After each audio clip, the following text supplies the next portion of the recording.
রাত 1টা বাজে আর আমি এখনো পর্যন্ত ছাদে দাঁড়িয়ে আছি। কেন জানি আজকে আর রুমে যেতে মন চাচ্ছে না। রাতের এই পরিবেশটা অনেক ভালো লাগছে, কিন্তু আমার মনের ভিতর কাল বৈশাখী ঝড় বয়ে যাচ্ছে। নিজের মনের কষ্টটা আজ কাউকে বলতে পারছি না। হঠাৎ পিছন থেকে কে যেন ডাক দিল। চোখের পানিগুলো মুছে পিছনে তাকিয়ে দেখে আব্বু দাঁড়িয়ে আছে। আব্বু আমার সামনে এসে বলতে লাগলো, নিলয়, তুই এখন এখানে দাঁড়িয়ে আছিস কেন? যা, তোর রুমে যা। মেয়েটা সেই কখন থেকে তোর রুমে একা বসে আছে। আমার কাঁধে হাত রেখে বলল, যাচ্ছি। আমি যেই আসতে যাব আব্বু আবার বলল, দেখ বাবা, মেয়েটা অনেক ভালো, ও তোকে অনেক সুখে রাখবে। আমি কিছু বললাম না, কারণ কিছু বলার মতো ভাষা নেই। তাই একটা শুকনো হাসি দিয়ে ছাদ থেকে নেমে রুমে চলে আসলাম। দরজার সামনে দাঁড়িয়ে আছি আর ভাবছি আজকে কি থেকে কি হয়ে গেল। একটা দীর্ঘ নিঃশ্বাস ছেড়ে রুমের দরজা খুলে ভিতরে আসলাম। রুমের লাইট অফ করা ছিল, তাই লাইট অন করে যে খাটের দিকে তাকালাম তেমনি আমার পা কাঁপাকাঁপি শুরু হয়ে গেল। কারণ যে মেয়ের সাথে আমার বিয়ে হয়েছে সে মেয়েটা খাটে বসে এক পায়ের উপর আরেক পা রেখে ডান হাতে একটা রিভলভার নিয়ে বসে আছে, আর রিভলভারটা আমার দিকে মুখ করে ধরে আছে। আমার অবস্থা একেবারে খারাপ হয়ে গেছে। তবুও ভয়ে জিজ্ঞেস করলাম, আপনি এটা কই পাইছেন? এটা আমার। মানে? আর এই রিভলভারটা নিয়ে এসেছি তোমাকে মারার জন্য। আমি আপনাকে কি করেছি যে আপনি আমাকে মারবেন? তুমি এতক্ষণ কোথায় ছিলে? ছাদে ছিলাম। কার সাথে ছিলে? কারোর সাথে না, একা ছিলাম। আচ্ছা যাও, ফ্রেশ হয়ে আসো, ঘুমাবো। আপনি ঘুমিয়ে যান, আমার একটু কাজ আছে। ওই, তোর কি কাজ এত রাতে? হ্যাঁ, আমি বলেছি না ফ্রেশ হয়ে আসতে? তাড়াতাড়ি যা, না হলে বন্দুক দিয়ে গুলি করে তোর খুলি উড়িয়ে দেব। এত সুন্দর ঝাড়ি খেয়ে আমি এক দৌড়ে ওয়াশরুমে চলে আসলাম। ওয়াশরুমে এসে ফ্রেশ হয়ে বাইরে আসতেই দেখলাম মেয়েটা এখনো সেইভাবে বসে আছে। আমাকে দেখেই বলল, আজকে কি সেখানেই দাঁড়িয়ে থাকবে নাকি ঘুমাবেও? আমি কিছু না বলে খাট থেকে আমার বালিশটা নিয়ে ফ্লোরে যেই শুতে যাব তেমনি মেয়েটা বলল, কি ব্যাপার, তুমি নিচে শুইতেছো কেন? তাহলে কোথায় ঘুমাবো? কেন, খাটে কি জায়গা নেই? না মানে ওই, কি না মানে করছো? তাড়াতাড়ি খাটে শুয়ে পড়ো। না, আপনি উপরে শুয়ে পড়ুন, আমি নিচে শুইতে পারবো। ওই, তোকে বলছি না আমার কথার উপরে কোনো কথা বলবি না। এখন তাড়াতাড়ি খাটে এসে শুয়ে পড়ো, না হলে এইটা তো দেখছোই। আমি আর কিছু না বলে খাটের উপরে উঠে একপাশে হয়ে শুয়ে পড়লাম। হঠাৎ মেয়েটা আমার হাত ধরে টেনে আমার বুকের উপরে শুয়ে পড়ল। আচ্ছা, আপনি বালিশ থাকতে আমার বুকের উপর শুইলেন কেন? এখন থেকে তোমার বুকটা আমার বালিশ। এখন থেকে এখানেই ঘুমাবো। কেন, তোমার কোনো সমস্যা আছে? না, কোনো সমস্যা নেই। কিছু সময় নিরাপত্তা পালন করে হঠাৎ আমি বললাম, আপনাকে একটা প্রশ্ন করি। বলো। আপনার নাম কি? মেয়েটা আমার বুক থেকে মাথা তুলে ড্যাব ড্যাব করে তাকিয়ে বলল, তুমি কি আমার নাম জানো না? না। আমার নাম জান্নাতুল হাসানুল রোজা। অনেক সুন্দর নাম আপনার। আচ্ছা, আপনি আমার থেকে কয় বছরের বড় হবেন? বেশি না, 5 বছরের বড় হব। আমার থেকে 5 বছরের বড় আপনি? আচ্ছা, আপনি কি কখনো রিলেশন করেননি? না, ইসলাম ধর্মে বলা হয়েছে প্রত্যেক মেয়ের উচিত শুধু তার স্বামীকে ভালোবাসার। তাই আমি কোনো রিলেশনে জড়াইনি। আর একটা কথা, আমাকে আপনি বলবা না, তুমি করে বলবা, ঠিক আছে? এখন ঘুমাও, অনেক রাত হয়ে গেছে, সকালে উঠে আবার নামাজ পড়তে হবে। এই কথা বলে আবার বুকে মাথা রেখে শুয়ে পড়ল। রোজা আমার বুকে মাথা রেখে ঘুমিয়ে পড়ল। অল্প কিছু সময়ের মধ্যে আমিও ঘুমিয়ে পড়লাম। সকালে এমন মনে হচ্ছে কে যেন আমাকে ধাক্কা দিচ্ছে। চোখ খুলে দেখি একটা পরীর মতো দেখতে একটা মেয়ে আমার সামনে বসে আছে। আমার ঘুম যেন 1 সেকেন্ডের মধ্যে হাওয়া হয়ে গেল। হঠাৎ রোজা বলল, এই কি হলো? এমন ড্যাব ড্যাব করে কি দেখছো? না মানে, এত সকালে ডাক দিলেন কেন? এখন উঠে তাড়াতাড়ি গোসল করে মসজিদে নামাজ পড়তে যাও। এত সকালে কেউ গোসল করে নাকি? রোজা খাটের কর্নার থেকে বন্দুকটা নিয়ে আমার মাথায় ধরে বলল, কি বললি? আবার বলতো। কি? আমি কি বললাম? আমি যাচ্ছি গোসল করে নামাজ পড়তে। খাট থেকে নেমে দৌড়ে ওয়াশরুমে চলে আসলাম। ফ্রেশ হয়ে মসজিদে নামাজ পড়তে চলে আসলাম। নামাজ পড়ে মসজিদ থেকে বের হলাম। বাইরে পরিবেশটা অনেক ভালো লাগছে। আজকে অনেক দিন পর আবার ফজরের নামাজ পড়লাম। বেশি দেরি না করে বাসায় চলে আসলাম, কারণ আমার অনেক ঘুম পাচ্ছে।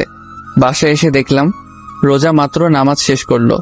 আমাকে দেখে বলল, তুমি একটু বসো, আমি জামাটা পাল্টে নেই, তারপর দুজনে একসাথে জগিং করতে যাব। কি? আমি কোথাও যেতে পারবো না, আমি এখন ঘুমাবো। আপনার যদি কোথাও যেতে মনে চায় আপনি যেতে পারেন। ঠিক আছে জানদো, তুমি একটু অপেক্ষা করো, আমি ড্রেস চেঞ্জ করে আসি, তারপর তোমাকে দেখছি। আমিও আর বসে না থেকে শুয়ে পড়লাম। হঠাৎ রোজা ওয়াশরুম থেকে বের হয়ে দেখলো আমি শুয়ে পড়ছি।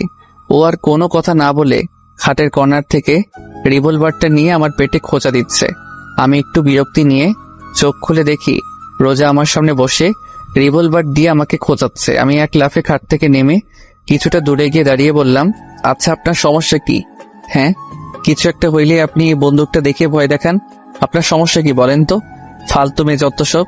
রোজা কিছু না বলে রুম থেকে চলে গেল। আমি বেলকনিতে চলে আসলাম। কেন জানি মনের ভিতরে খারাপ লাগতেছে। মেয়েটাকে একটু বেশি বলে ফেলেছি মনে হয়।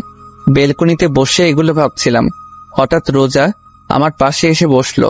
আমি অদ্ভুত দৃষ্টিতে ওর দিকে তাকিয়ে আছি, কারণ কিছুক্ষণ আগে আমি এই মেয়েকে এত কথা বললাম, আর এই মেয়ে এখন হাসি খুশি হয়ে আমার পাশে বসে কফি খাচ্ছে। আমাকে এভাবে ওর দিকে তাকিয়ে থাকতে দেখে রোজা ওর কফির মগটা আমার দিকে বাড়িয়ে দিল। নাও, তাড়াতাড়ি কফিটা খেয়ে নাও, না হলে ঠান্ডা হয়ে যাবে। না, আমার এখন কফি খাওয়ার মুড নেই। ওই তোরে খাইতে কইছি না, তুই আমার উপর আবার কথা বলতেছিস কেন? না মানে, ওই কি মানে, কফি খাবি নাকি গুলি খাবি? আমি কিছু না বলে রোজার হাত থেকে কফির মগটা নিয়ে নিলাম। রোজা মুচকি এসে বলল, আমার শোনাটা।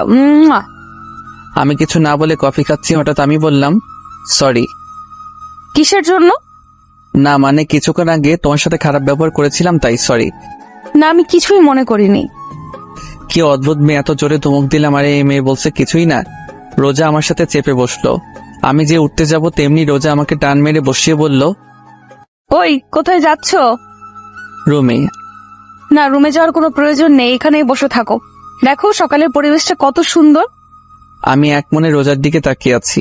এই মেয়েটা অনেক অদ্ভুত, আবার মায়াবীও। মাত্র কালকে দেখা হলো, আর এমন দেখাচ্ছে যে সে আমাকে আরো অনেক বছর আগে থেকে ভালোবাসে। ডাইনিং টেবিলে বসে আছি, আম্মু আর রোজা রান্নাঘরে কাজ করছে। আব্বু, তোমরা আমার সাথে এমন করলে কেন? আব্বু আর নেহা চোখ বড় বড় করে তাকিয়ে আছে। হঠাৎ আব্বু বলল, আমরা আবার তোর সাথে কি করলাম? কিছু জানো না তাই না? আরে কি হয়েছে বলবি তো? তোমরা আমার থেকে 5 বছর বড়। এক মেয়েকে আমার সাথে বিয়ে দিয়েছো, কেন করলে আমার সাথে এমন? শোন নীল, বাবা মা সন্তানের জন্য যা করে তা ভালোর জন্য করে। দেখিস তুইও রোজার সাথে সুখী থাকবি। আব্বু, আমি আরেকজনকে ভালোবাসি, আর আমি এই বিয়ে মানি না। ভাইয়া, কি বলছিস তুই? পাগল হয়ে গেলি নাকি? দেখো নীল, বিয়ে কোনো ছেলে খেলা না, বুঝলে? রোজ এখন থেকে তোমার বউ, এটা ভুলে যেও না। আমি এই বিয়ে মানি না, আর আমি বললাম তো আমি আরেকজনকে ভালোবাসি। তুমি যে মেয়েকে ভালোবাসো সেই মেয়ে একটা বাজে মেয়ে। রাস্তায় রাস্তায় ছেলেদের সাথে চলাফেরা করে, ও তোমাকে নিয়ে খেলছে। আর আমি কিছু বলতে যাব, ঠিক সে সময় আম্মু আর রোজা রান্নাঘর থেকে নাস্তা তৈরি করে নিয়ে আসলো। রোজা এসে আমার পাশে বসলো। সবাই একসাথে নাস্তা খাওয়া শুরু করলাম। সবাই কথা বলতেছে, কিন্তু আমি কোনো কথা বলতেছি না, কারণ আমার তাদের সাথে কথা বলার কোনো মুড নাই। তাই আমি আমার মতো খেয়ে বাইরে চলে আসলাম। আমি আড্ডাখানায় আসতেই আমার বন্ধুরা নাইম, তানভীর, সাকিব চায়ের দোকানে বসে আছে। ওদের সামনে আসতেই, কিরে, কালকে আমাদের কিছু না বলেই ভার্সিটি থেকে এইভাবে চলে আসছিলি কেন? না মানে, পরিবারের একটু সমস্যা হয়েছিল তাই আর কি। আচ্ছা, রিয়ার সাথে কি তোর কোনো কথা হয় নাই? কাল থেকে ও আমাদের কল দিচ্ছে তোর কথা জিজ্ঞেস করার জন্য, আর আমরাও তোকে কল দিলাম, কিন্তু তোর ফোন বন্ধ দেখাচ্ছে। কালকে রাগের মাথায় মোবাইল ভেঙে ফেলেছিলাম। না মানে মোবাইলে চার্জ ছিল না হয়তো। আচ্ছা, আগে এটা বল, তোরা আজকে আমাকে এত কথা জিজ্ঞেস করছিস কেন? না মানে, তুই তো কোনোদিন এমন করিসনি তাই। আচ্ছা বাদ দে, ওদের সাথে আর কিছু সময় আড্ডা দিতে দিতে দুপুর হয়ে গেল। যখন নামাজ পড়ে বাসায় আসলাম, বাসায় আসতেই আমি আমার মোবাইলটা খুঁজতেছি, কিন্তু কোনো জায়গায় পাইনি। শেষমেশ আর না পেরে নেহার রুমে আসলাম। নেহার রুমে এসে দেখি ও পড়তেছে। আমি ওর রুমের ভিতরে ঢুকে ওর সামনে গিয়ে ওর মাথায় আস্তে একটা থাপ্পড় মারলাম। নেহা পড়া বাদ দিয়ে রাগী লোক নিয়ে আমার দিকে তাকালো। কি চাই? কালকে যে আমি আমার মোবাইলটা ভেঙেছিলাম ওটা তো কালকে আমার রুমে ছিল, কিন্তু এখন পাচ্ছি না। বল না, তুই কি কিছু জানিস নাকি? বললে আমি কি পাবো? তোর কি লাগবো? বেশি কিছু না, বিকেলে ঘুরতে নিয়ে যেতে হবে। ঠিক আছে, এখন বল। ভাবির কাছে। আর তোর ভাবি এখন কোথায়? রান্না করে। আমি আর কিছু না বলে রান্নাঘরের সামনে চলে আসলাম। রান্নাঘরের সামনে এসে দেখি রোজা একটাই রান্না করছে। আমি রান্নাঘরে ঢুকে পড়লাম। কেমনে যেন রোজা রান্নাঘরে কারো উপস্থিতি টের পেয়ে তাড়াতাড়ি পিছনে করে তাকালো। রোজা আমাকে দেখে বলল, সকাল থেকে এই পর্যন্ত কোথায় ছিলে? বন্ধুদের সাথে। নামাজ পড়ছিলা? আমার একটা কথা ছিল। বলো। আমার মোবাইলটা কোথায়? বলবো, তার আগে আমার একটা শর্ত আছে। বলো কি? আমাকে এখন পেছন থেকে জড়িয়ে ধরো, তাহলে বলবো। কি পাগল হয়ে গিয়েছো নাকি? যত তাড়াতাড়ি ধরবে তত তাড়াতাড়ি মোবাইল পেয়ে যাবে। আমি পারবো না, অন্য কিছু বলো। তোমার ইচ্ছে, না ধরলে নাই, আমার কিচ্ছু যায় আসে না। কেউ এসে গেলে খারাপ হয়ে যাবে। ওই কে কি বললো? হ্যাঁ, তুই কি অন্য কোনো মেয়েকে জড়িয়ে ধরবি যে কেউ দেখলে খারাপ ভাববে? এখন চুপচাপ দাঁড়িয়ে না থেকে তুই তোর কাজ কর, না হলে চিৎকার করে সবাইকে বলবো তুই আমাকে নির্যাতন করছিস। রান্না করা বাদ দিয়ে পিছনে করে রাগী লোক নিয়ে বলল, শুরু হয়ে গেছে ছেড়ে দেওয়া। আই, কি বিড়বিড় করছিস? আবার পিছনে করে ওর কাজ করতে করতে বলল। আমি আর কিছু না বলে রোজার পিছনে গিয়ে ওর দুই হাতে হাত দিয়ে রেখেছি। রোজা আমার হাতের স্পর্শ পেয়ে কিছুটা কেঁপে উঠল। আমি কি বলছি, আমার কাঁধ ব্যথা করতেছে? না তো। তাহলে তুই আমার কাঁধে হাত রেখেছিস কেন? আমাকে জড়িয়ে ধর, না হলে। কি আর করা, শেষমেশ রোজাকে জড়িয়ে ধরতে হলো। কিন্তু ওকে জড়িয়ে ধরতে দুজনে কেঁপে উঠলাম। কেমন যেন এক অন্যরকম অনুভূতি। রোজা ওর কাজ না করে চুপচাপ দাঁড়িয়ে আছে, চোখ বন্ধ করে। আমার মোবাইলটা কোথায়? ও, ওটা ওটা তো ভেঙে গিয়েছিল, তাই আমি ফেলে দিয়েছি। কি, তুমি আমার মোবাইল ফেলে দিয়েছো? ওটার মধ্যে আমার সিম কার্ড ছিল, আর তুমি সেটা ফেলাই দিচ্ছ? আমি ওকে ছেড়ে দিয়ে বললাম, রোজা সত্যি করে বলো তো। ফেলে দিয়েছি, কারণ ওটা একটা ভাঙা মোবাইল ছিল। তাই আর আমি কি জানতাম নাকি যে মোবাইলের ভেতরে সিম কার্ড ছিল? আমি কিছু না বলে রুমে চলে আসলাম। বিকেলে বেলকনিতে বসেছিলাম, এমন সময় নেহা আসলো। এসে বলল, ওই, ঘুরতে নিয়ে যাবি না? না গেলে হয় না? দেখ, তুই কিন্তু আমাকে কথা দিয়েছিস, এখন কথা মোতাবেক কাজ কর। আচ্ছা ঠিক আছে, তুই যা, আমি রেডি হয়ে আসছি। অল্প কিছু সময়ের মধ্যে রেডি হয়ে নিচে চলে আসলাম। নেহার জন্য অপেক্ষা করতে লাগলাম। হঠাৎ মাথায় একটা কথা আসলো। আজকে দুপুরের পর থেকে রোজা রুমে আসেনি, আর ওর সাথে দেখাও হয়নি। হঠাৎ নেহা আমার সামনে এসে বলল, চল ভাইয়া, আমি রেডি। আমরা মানে? আমি আর ভাবি। কিন্তু তুই তো বলেছিলি তুই একা যাবি। ওই খবরদার, মিথ্যা কথা বলবি না। আমি বলেছি ঘুরতে নিয়ে যেতে হবে, কিন্তু এটা বলিনি যে আমাকে নিয়ে যেতে হবে। আচ্ছা ঠিক আছে, তোর ভাবি কই? নেহা চোখ দিয়ে ইশারা করে সাইডে দেখতে বলল। আমি সাইডে তাকাতেই অবাক, কারণ রোজা একটা নীল রঙের শাড়ি পরেছে, আর এই শাড়িতে ওকে অনেক সুন্দর লাগছে। ওর টানা টানা হরিণের মতো চোখে একটা দৃষ্টিতে তাকিয়ে থাকতে মন চাচ্ছে। রোজা আমাকে এইভাবে ওর দিকে তাকিয়ে থাকতে দেখে ও লজ্জায় লাল হয়ে গেল। আমার দুজনের অবস্থা দেখে নেহা বলল, ওই, আজকে কি তোমরা যাইবা নাকি এখানে একজন আরেকজনের দিকে তাকায় থাকবা? নেহার কথা শুনে আমাদের দুজনের ঘোর কাটলো। চলো। আমি গাড়ি ড্রাইভ করছি, আর পিছনে রোজা আর নেহা কথা বলেই যাচ্ছে। থামার কোনো নামই নেই। ওদের কথা শুনে মন চাচ্ছে গাড়ি থেকে লাফ দিই। হঠাৎ নেহা বলল, ভাইয়া, ওই দোকানদারটার সামনে গাড়ি থামা। কেন? ফুচকা খাবো তাই। এখন কথা কম বলে গাড়ি থামা। দোকানটার সামনে গাড়ি থামাতে রোজা আর নেহা গাড়ি থেকে হাওয়া বাইরে তাকিয়ে দেখি ওরা দোকানের দিকে হাঁটা দিচ্ছে। কি আর করার, ওদের পিছে পিছে যেতে হলো। রোজা আর নেহা একপাশে বসলো আর আমি আরেক পাশে। কিছু সময়ের পর নেহা আর রোজা এমনভাবে ফুচকা খাওয়া শুরু করলো যে অনেক বছর পর ফুচকা দেখেছে। একটার পর একটা মুখের ভেতর ঢুকিয়ে চলেছে। হঠাৎ কোথা থেকে যেন একটা মেয়ে আমার পাশের সিটে বসে পড়লো। রোজা আর নেহা খাওয়ার মধ্যেই ব্যস্ত, আর আমি ড্যাব ড্যাব করে মেয়েটার দিকে তাকিয়ে আছি। মেয়েটার গায়ের রং ফর্সা। মেয়েটা একটা কালো রঙের শাড়ি পরেছে, হাতে কালো চড়ি, কপালে কালো টিপ। মেয়েটাকে অনেক সুন্দর লাগছে। হঠাৎ মেয়েটা আমাকে বলল, আচ্ছা, আপনি কি সিঙ্গেল? আমি আপনাকে অনেক ভালোবেসে ফেলেছি। আমি রোজ আর নেহার দিকে তাকিয়ে দেখি নেহা ফুচকা না খেয়ে ড্যাব ড্যাব করে মেয়েটার দিকে তাকিয়ে আছে, কিন্তু রোজা চুপচাপ ফুচকা খেয়ে যাচ্ছে। আমি পুরো অবাক হয়ে গেলাম। স্ত্রীর সামনে নিজের স্বামীকে অন্য মেয়ে প্রপোজ করছে, আর এই মেয়ে কোনো কিছু না করে ফুচকা খাচ্ছে। কি অদ্ভুত মেয়ে। মেয়েটা আবার বলতে শুরু করলো, আসলে আপনাকে আমার অনেক ভালো লেগেছে, তাই জিজ্ঞেস করলাম। আচ্ছা, আপনার নাম্বারটা দিতে মেয়েটা আর কিছু না বলে হঠাৎ উঠে এক দৌড়ে দোকানের ভেতর থেকে বের হয়ে গেল। আমি মেয়েটার কাণ্ড দেখে অবাক হয়ে গেলাম। এমন ভাবে দৌড় দিল যে কোনো ভূত দেখেছে। আমি নেহার দিকে তাকিয়ে দেখি ও রোজার দিকে তাকিয়ে আছে। আমি রোজার দিকে তাকাতেই আমার গলা শুকিয়ে কাঠ হয়ে গেছে, কারণ রোজা সেই রিভলভারটা টেবিলের উপর রাখা, আর ও চুপচাপ ফুচকা খাচ্ছে যেন কিছুই না। নেহা এমনভাবে রোজার দিকে তাকিয়ে আছে যে ওর চোখ এখনই বের হয়ে আসবে। আমি কাঁপা কাঁপা কণ্ঠে বললাম, এটা এখানে কোথা থেকে আসলো? ভাবি তার ব্যাগ থেকে বের করলো। রোজা নেহার আর আমার অবস্থা দেখে হেসে উঠল। নেহার কানে কানে কি যেন বলল। হঠাৎ নেহা চিৎকার করে বলে উঠল, সিরিয়াসলি? ও জানে? না। বলেই ওরা দুজন আমাকে দেখে হেসে গড়াগড়ি খাচ্ছে। আমার অবস্থা খারাপ। তাড়াতাড়ি করে এক গ্লাস পানি খেলাম, বিল দিয়ে এসে গাড়িতে বসলাম।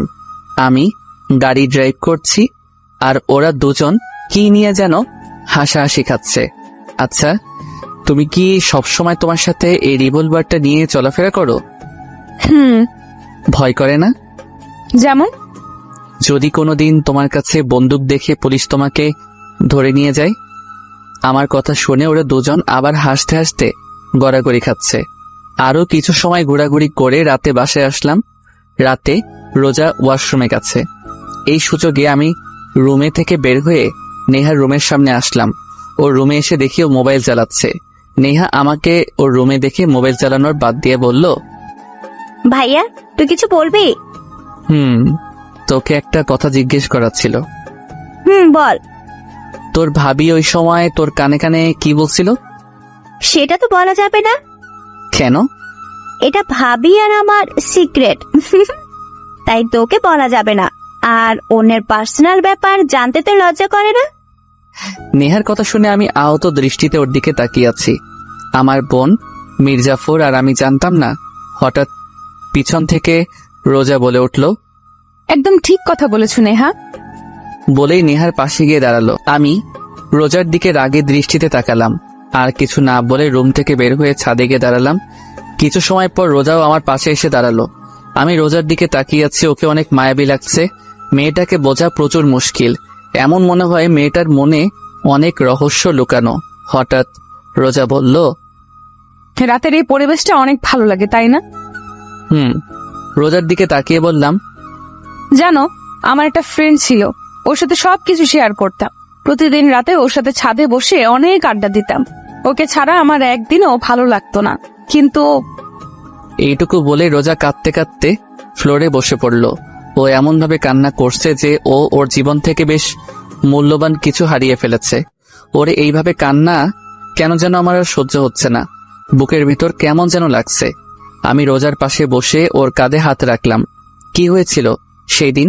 আর তুমি এমন ভাবে কান্না করছো কেন? রোজা কিছু না বলে আমাকে আষ্টে পৃষ্ঠে জড়িয়ে ধরল, আর আরো জোরে কান্না করতে লাগলো। কান্না করতে করতে হঠাৎ রোজা বলল, আমার একটা কথা রাখবে? বলো। কখনো আমাকে একা ছেড়ে চলে যাবে না তো? রোজার কথা শুনে আমি চুপ হয়ে গেলাম। ওর এই প্রশ্নের জবাব কি দিব সে উত্তর আমার কাছে নেই। কি হলো, বলো না, তুমি কি কখনো আমাকে ছেড়ে চলে যাবে?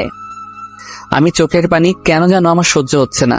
কেন যেন ওর প্রতি কোনো এক মায়া সৃষ্টি হচ্ছে।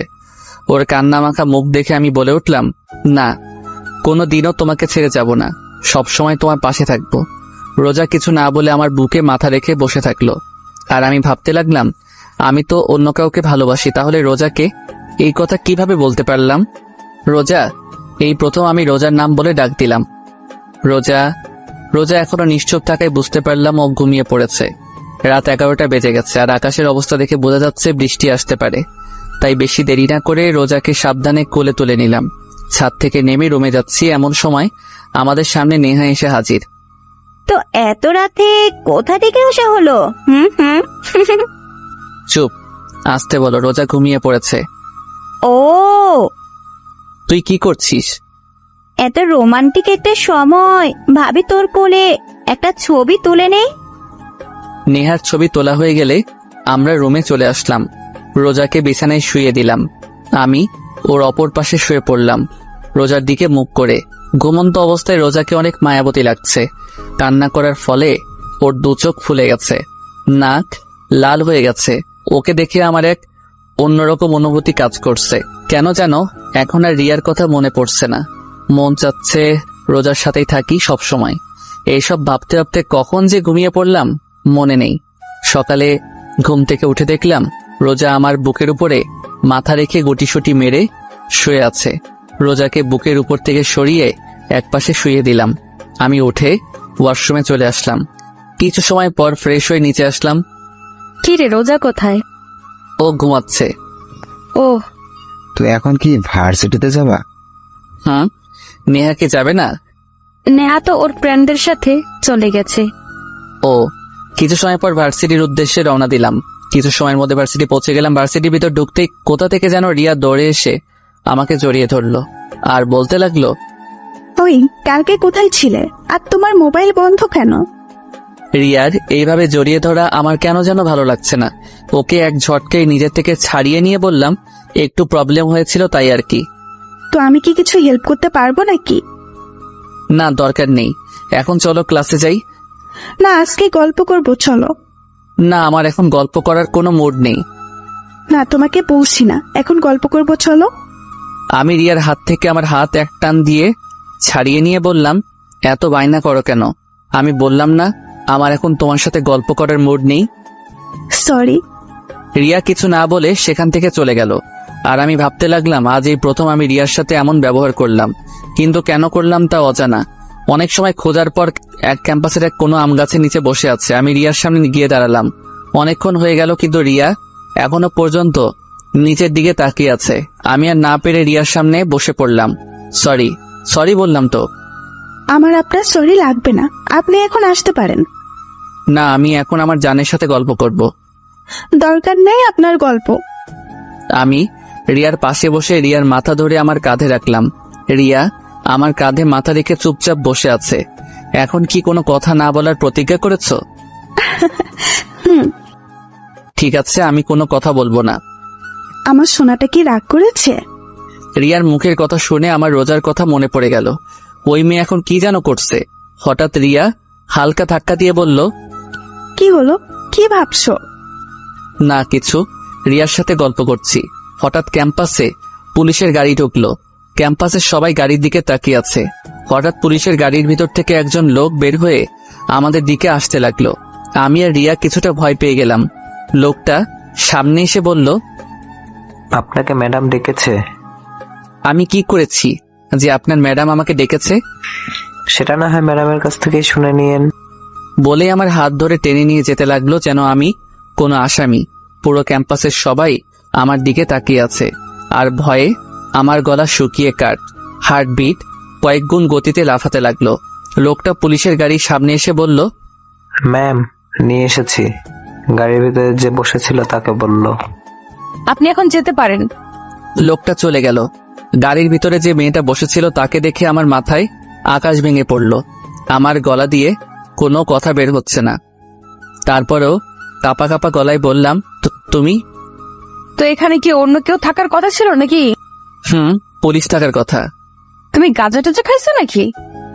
না, কেন? তাহলে তুমি কি আমার শরীরে পুলিশের ইউনিফর্ম পরা তাকে দেখো না? তাহলে তুমি কি আসলেই পুলিশ? কোন পোস্টে? ওসি। আচ্ছা, তুমি কি এখন গোয়েন্দাদের মতো শুধু প্রশ্নই করে যাবে নাকি গাড়িতে উঠে বসবে? দেখো, পুরো ক্যাম্পাসের সব লোক আমাদের দিকে তাকিয়ে আছে। রোজার কথা শুনে আশেপাশে তাকিয়ে দেখি সবাই আমাদের দিকে তাকিয়ে আছে। রিয়ার দিকে তাকিয়ে দেখি ও ওখানেই থ মেরে দাঁড়িয়ে আছে। আমি কোনো কথা না বলে গাড়িতে উঠে বসলাম। রোজা ড্রাইভ করছে আর আমি চুপচাপ ড্যাব ড্যাব করে রোজার দিকে তাকিয়ে আছি। রোজাকে এই ড্রেসে এক কথায় অসাধারণ লাগছে। রোজা আমাকে এইভাবে তাকিয়ে থাকতে দেখে লজ্জা মাখা মুখে বলল, ওই এইভাবে ড্যাব ড্যাব করে তাকে কি দেখছো? তোমাকে? আমাকে দেখার মতো আমার মাঝে এমন কি আছে?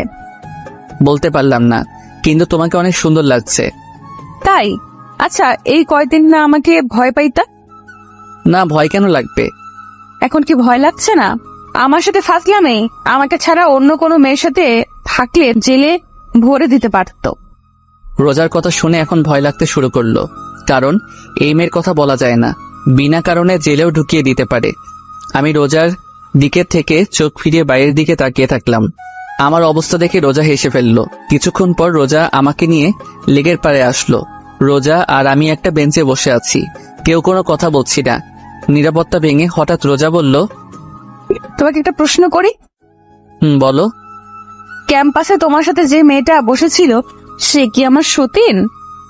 রোজা এমন প্রশ্ন করবে তা ভাবতে পারিনি। ওর এই প্রশ্নের জবাব কি দিব তা ভেবে পাচ্ছি না। আমাকে চুপ থাকতে দেখে রোজা বলল, এই শোনো, আমি কিন্তু অন্য কারোর সাথে আমার স্বামীর ভাগ বসাবো না। তুমি শুধু আমার। অন্য কোনো মেয়ের দিকে তাকালে তোমাকে বিনা টিকিটে উপরে পাঠিয়ে দেব। বুঝেছি। আচ্ছা, একটা প্রশ্ন করি। বলো। তুমি জানলে কিভাবে যে ওই মেয়ের সাথে আমার কিছু চলছে? আমাদের বিয়ের আগে আব্বু বলেছিল তুমি একটা মেয়েকে ভালোবাসো, আর সেই মেয়ে নাকি তোমার সাথে খেলা করেছে। আর আজকে তুমি আর ওই মেয়ে ক্যাম্পাসে একবার কর্নারে বসেছিলে, তাই আমার আর বুঝতে বাকি রইল না এটাই সেই মেয়ে। রোজা এক নিঃশ্বাসে বলল, তো তোমার কি আমার উপর কোনো রাগ বা কষ্ট নেই? রাগ বা কষ্ট থাকবে কেন? এই যে তোমার স্বামী যে অন্য মেয়ের সাথে বসেছিল, রোজার মনের কথা জানার জন্য বললাম। আমি কি মানুষ নাকি যে আমার কষ্ট থাকবে? এখন চলো, এখানে ভালো লাগছে না। বলেই রোজা সেখান থেকে উঠে গাড়িতে গিয়ে বসলো। রোজার আচরণ দেখে বুঝলাম ও অনেক কষ্ট পেয়েছে। কেন যেন এই মেয়েকে বুঝতে পারছি না, পুরো অদ্ভুত একটা মেয়ে। আমি গিয়ে রোজার পাশে বসলাম। রোজা কিছু না বলে চুপচাপ ড্রাইভ করতে লাগলো। আমার নিজের ভিতর কেমন যেন একটা গিল্টি ফিল হতে লাগলো। রোজাকে কি বলবো তা খুঁজে পাচ্ছি না। হঠাৎ রোজা একটা মলের সামনে গাড়ি থামিয়ে বলল, নামো। আমরা এখানে কেন এসেছি? ওই, তুই নামবি নাকি অন্য কোনো পদক্ষেপ নিব? আমি কিছু না বলে গাড়ি থেকে নেমে রোজার পিছনে পিছনে চুপচাপ হাঁটছি। হঠাৎ রোজা একটা মোবাইলের শোরুমে ঢুকলো। আমি একটু দাঁড়িয়ে ভাবলাম রোজা এখানে কেন এসেছে। কিছু না ভেবে দোকানের ভিতরে ঢুকে পড়লাম। রোজা একটা মোবাইল সিম কার্ড কিনলো। আমি চুপচাপ দেখে যাচ্ছি। মোবাইলটা দেখে আমার লোভ এসে পড়লো, মন চাচ্ছে যদি এই মোবাইলটা আমার হতো। রোজা বিল পেমেন্ট করে আবার বেরিয়ে পড়লো। আমিও রোজার পিছে পিছে বের হয়ে গাড়িতে বসলাম। কিছুক্ষণ পর রোজা একটা রেস্টুরেন্টের সামনে গিয়ে গাড়ি থামালো। আমার দিকে তাকাতেই আমি গাড়ি থেকে নেমে পড়লাম।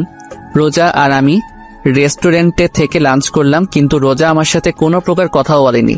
আর একটা লজ্জাজনক কথা, সব পেমেন্ট রোজাই করেছে, কারণ আমি বেকার। কিছু সময় পর দুজনেই বাসায় চলে আসলাম। বাসায় আসতেই আম্মু রোজাকে ডাকলো। রোজা কিছু না বলে রুমে চলে গেল। আম্মু আমাকে দেখে আমার সামনে এসে বলল, কি রে, রোজার আবার কি হলো? কই কিছু না তো। দেখ নীল, আমার সাথে মিথ্যা কথা বলবি না, বল কি হয়েছে? ও আমার সাথে একটু রাগ করেছে, এটুকুই। আর কি নিয়ে রাগ করেছে? তেমন কিছু না, আমি এখন রুমে গেলাম বলে ওখান থেকে চলে আসলাম। রুমের সামনে এসে দেখি রোজা মার্কেট থেকে যেই মোবাইলটা কিনেছিল সেটা চালাচ্ছে। আমাকে দেখেও না দেখার ভান করে এক মনে মোবাইল চালাতে লাগলো। আমিও কিছু না বলে ওয়াশরুমে চলে গেলাম। ওয়াশরুমে এসে ভাবতে লাগলাম যে ওর রাগ ভাঙানো যায় কিভাবে, কিন্তু কোনো আইডিয়া পেলাম না। ওয়াশরুম থেকে বের হয়ে দেখলাম রোজা আগের মতোই খাটে বসে মোবাইল গোতাচ্ছে। আমি চুপচাপ রোজার পাশে গিয়ে বসে থাকলাম, কিন্তু এই মাইয়ার সেই জায়গায় কোনো খেয়ালই নাই। আমি ড্যাব ড্যাব করে ওর দিকে তাকিয়ে আছি আর ও এক মনে মোবাইলের দিকে। আমি এইবার মাথা নিচু করে বসে রইলাম। হঠাৎ রোজা আমার দিকে ঘুরে বসে একটা মোবাইল বাড়িয়ে দিল। আমি ড্যাব ড্যাব করে ওর দিকে তাকিয়ে আছি। আমাকে এভাবে তাকিয়ে থাকতে দেখেও বলল, এইভাবে তাকানোর কিছুই নেই, তোমার মোবাইল নেই সেই জন্য এটা তোমাকে দিলাম। রোজার দিকে তাকিয়ে মনে মনে বললাম, কিপটুস কিপটা, ও আমাকে ওর পুরনো মোবাইলটা ধরিয়ে দিল। আর আমি ভেবেছিলাম ও আমাকে এই নতুন মোবাইলটা দিবে। আমি মুখ কালো করে রোজার দিকে তাকিয়ে আছি, আর রোজা এই ইমোজির মতো আমার দিকে তাকিয়ে আছে। আমি রোজার হাত থেকে মোবাইলটা নিয়ে নিলাম। হঠাৎ রোজা আমাকে বলল, একটু সামনে এসো, তোমাকে একটা কথা বলার ছিল। আমি রোজার দিকে একটু আগাতেই রোজা বলল, জানো, এই মোবাইলটা আমার অনেক দিন ধরে কেনার শখ ছিল, তাই এটা আমি রেখে দিলাম। আর আমার এই মোবাইলটা যখন পুরাতন হয়ে গেছে তাই এটা তুমি রেখে দাও। রোজার কথা শুনে আমি হেসে উঠলাম। রোজা আমার দিকে অদ্ভুত দৃষ্টিতে তাকিয়ে আছে। হাসছো কেন? তুমি তোমার মোবাইলটা দিয়ে অনেক বড় উপকার করলা। মানে?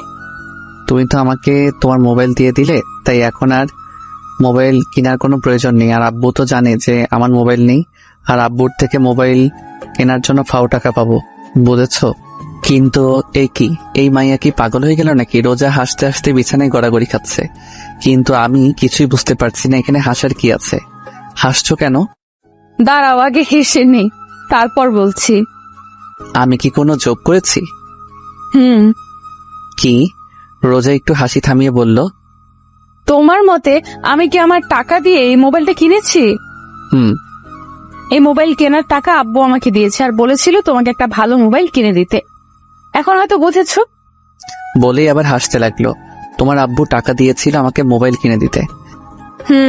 তোমার আব্বু দিয়েছে। আমি বুকে হাত দিয়ে বিছানায় চিত হয়ে শুয়ে পড়লাম আর বলতে লাগলাম, আমার টাকা আমার মোবাইল অনেক বড় একটা শখ খেয়েছি। আমার অবস্থা দেখে রোজা আমার সামনে এসে বলল, কি হয়েছে তোমার, এমন করছো কেন? আমার টাকা আমার মোবাইল। আচ্ছা, টাকার বদলে অন্য কিছু দিলে হবে নাকি? ওই মোবাইলটা আমাকে দিলে খুশি হতাম। না, তা হবে না, অন্য কিছু লাগলে বলো। না, আমার অন্য আর কিছু লাগবে না। বলে যেই উঠতে যাব, রোজা আমার বাম হাত ধরে টান মেরে আবার শুয়ে দিয়ে আমার বুকের উপর উঠে বসলো আর বলতে লাগলো, ওই কই যাচ্ছ? ও ওয়াশরুমে যাচ্ছিলাম। কিছু সময় আগে না ওয়াশরুমে গিয়েছিলে? আবার যেতে মন চাচ্ছিল। কেন, ওয়াশরুমে কি ওই ডাইনি বুড়ি রিয়া আছে নাকি? কি বললি, আবার বলতো। না মানে কি না মানে বলছিস, ভালো মতো বল। আমি যেই কিছু বলতে যাব তার আগেই রোজা ওর মুখ আমার মুখের সামনে নিয়ে আসলো। রোজার নিঃশ্বাস আমার মুখে পড়ছে আর আমার নিঃশ্বাস রোজার মুখে। রোজা কিছুটা কেঁপে উঠল। ও এক দৃষ্টিতে আমার চোখের দিকে তাকিয়ে আছে। আমি চোখ সরিয়ে নিলাম। যেই রোজাকে সরাতে যাব তার আগেই রোজা আমার ঠোঁটের ঐতে নিয়ে নিল। প্রায় 6 মিনিট পাগলের মতো কিস করার পর হঠাৎ আমার নিঃশ্বাস বন্ধ হয়ে যাচ্ছে, তাই রোজাকে ধাক্কা দিয়ে সরিয়ে ফেললাম। দুজনেই হাঁপাতে লাগলাম। রোজা বলল, ওই তুমি আমাকে সরালে কেন? এমন পাগলের মতো কেউ কাউকে কিস করে? আর একটু হলেই তো মরে গিয়েছিলাম। আমার স্বামীকে আমি মেরে ফেলবো, কিস করবো, তাতে তোমার কি? আচ্ছা, তোমার কি লজ্জা করে না? কেন লজ্জা করবে? তোমার থেকে বয়সে একটা ছোট ছেলেকে কিস করতে? আর এই বয়সে কম ছেলেটা আমার স্বামী, তাই আমার যা মন চাইবে আমি তাই করব। বলেই রোজা চলে গেল আর আমি ছাদে চলে আসলাম। ছাদে এক কর্নারে দাঁড়িয়ে ভাবতে লাগলাম, এখন মনে হচ্ছে রোজার জন্য আমার মনে ভালোবাসা জন্ম নিয়েছে। ওর এই পাগলামোগুলো কেন যেন ভালো লাগছে। তাহলে কি আমি রোজাকে ভালোবেসে ফেলেছি? কিন্তু আমি তো রিয়াকে ভালোবাসি। রাতে সবার সাথে খাওয়া দাওয়া করে রুমে এসে খাটে বসে রোজার দেওয়া মোবাইলটা হাতে নিয়ে দেখতে লাগলাম আর ভাবছি মোবাইলটা চালু করব নাকি। বেশি কিছু না ভেবে মোবাইলটা অন করলাম। মোবাইলের ওয়ালপেপার দেখে আমি একটু অবাক হলাম, কারণ সেদিন রাতে নেহা আমার আর রোজার যে ছবিটা তুলেছিল সেটা দিয়ে রেখে, তার মানে সেই রাতের ঘটনা রোজা নেহার থেকে শুনেছে। ওসব ভাবছি, হঠাৎ রোজা রুমে ঢুকলো। কিছু না বলে রুমের দরজা লাগিয়ে আমার সামনে এসে বলল, আমি এখন ঘুমাবো। তো ঘুমিয়ে যাও, আমি কি তোমাকে ধরে রেখেছি নাকি? তুমি কি ঘুমাবে না? তাহলে ঘুমাও, এত রাতে ফোন চালাচ্ছ কেন? তুমি ঘুমিয়ে পড়ো, আমি একটু পর ঘুমাবো। বুঝেছি, ভালোভাবে বললে হবে না। বলেই রোজা খাটের উপরে উঠে আমার হাত থেকে মোবাইলটা নিয়ে নিল। আমি শুধু নির্বাক দর্শক হিসেবে তাকিয়ে আছি। মোবাইলটা সাইডে রেখে আমার হাত টান মেরে শুয়ে দিয়ে ও আমার বুকের উপর শুয়ে পড়ল। আমি এখনো নির্বাক দর্শক হিসেবে তাকিয়ে আছি। এটা কি হলো? কোথায় আবার কি হলো? তুমি আমার উপর কেন শুয়েছ? বিছানায় তো বালিশ আছে, ওখানে সব। আমার বালিশ শুধু তুমি। নয়, হ্যাঁ। এখন কথা কম বলে শুয়ে পড়ো, অনেক রাত হয়েছে। আমি আর কিছু বললাম না, কারণ এই মেয়ের সাথে কথায় পেরে ওঠা অসম্ভব। কিছুক্ষণের মধ্যে আমরা ঘুমিয়ে পড়লাম। সকালে ঘুম থেকে উঠে দেখলাম রোজা প্রতিদিনের মতো আমার বুকের উপর মাথা রেখে শুয়ে আছে। আজকে কেন জানি ওর এইভাবে শুয়ে থাকা আমার ভালো লাগছে। আমার ডান হাতটা দিয়ে ওর মুখের উপর আসা চুলগুলো ওর কানের পিছনে গুঁজে দিলাম। ও কিছুটা নেড়ে উঠল। কিছুক্ষণ এক দৃষ্টিতে ওর দিকে তাকিয়ে থাকলাম। ওকে অনেক রূপবতী দেখাচ্ছে। রোজাকে সাবধানে বুকের উপর থেকে উঠিয়ে সাইডে শুয়ে দিলাম। আমি উঠে ফ্রেশ হয়ে নাস্তা করে ভার্সিটির উদ্দেশ্যে বেরিয়ে পড়লাম। রিয়াকে কি বলবো তা ভাবতে ভাবতে ভার্সিটির সামনে চলে আসলাম। ভার্সিটির সামনে আসতে দেখলাম রিয়া গেটের সামনে দাঁড়িয়ে আছে। ওকে দেখে বোঝা যাচ্ছে ও কারোর জন্য অপেক্ষা করছে। হঠাৎ রিয়া আমাকে দেখে আমার সামনে দৌড়ে আসলো আর এসেই বলতে লাগলো, তুমি ঠিক আছো তো? কি হয়েছে তোমার? আর এমন দেখাচ্ছে কেন তোমাকে? কালকে ওই পুলিশ তোমাকে ধরে নিয়ে গেল, সেটা নিয়ে আমি অনেক টেনশনে ছিলাম। ও, ওটা আমার এক পরিচিত কাজিন ছিল। ও, আমি তো ভয় পেয়ে গেছিলাম। আচ্ছা এটা বলো, এখানে কার জন্য অপেক্ষা করছিলা? তোমার জন্য অপেক্ষা করছিলাম। কেন? আজকে সারাদিন তোমাকে নিয়ে ঘুরবো। তাই? হ্যাঁ, তো কোথায় যাইবা এখন? লেকের পাড়ে যাবো, চলো। ঠিক আছে চলো। আমি আর রিয়া রিক্সায় উঠলাম। রিক্সা চলছে তার আপন গতিতে। রিয়া আমার এক হাত ঝাপটে ধরে বসছে। ওর এইভাবে আমার হাত ধরে থাকা কেন জানি ভালো লাগছে না। কিছু সময়ের মধ্যে লেকের পাড়ে এসে পড়লাম। রিক্সা ভাড়া মিটিয়ে আমি আর রিয়া পাশাপাশি হাঁটছি। হঠাৎ রিয়া বলল, চলো ওখানে বসি। ঠিক আছে। রিয়ার আর আমি পাশাপাশি বসলাম। অনেক সময় হয়ে গেল কিন্তু দুজনেই চুপচাপ বসে আছি। কিছু সময় পর হঠাৎ রিয়া বলল, একটা কথা জিজ্ঞেস করার ছিল। বলো, কি জিজ্ঞাসা করতে চাও? সত্যি কথা বলবে তো? বলো, কি এমন কথা? তুমি কি আমার থেকে কিছু লুকাচ্ছ? আমি রিয়ার কথার উত্তর কি দিব সেটা ভাবছি। ওকে কি সত্যিটা বলে দিব নাকি? আমাকে চুপ থাকতে দেখে রিয়া বলল, কি হলো, কি ভাবছো? না কিছু না। তুমি কি বলছিলে? আমি বলছিলাম যে তুমি কি আমার থেকে কিছু লুকাচ্ছ? না মানে আমি আবার তোমার থেকে কি লুকাবো?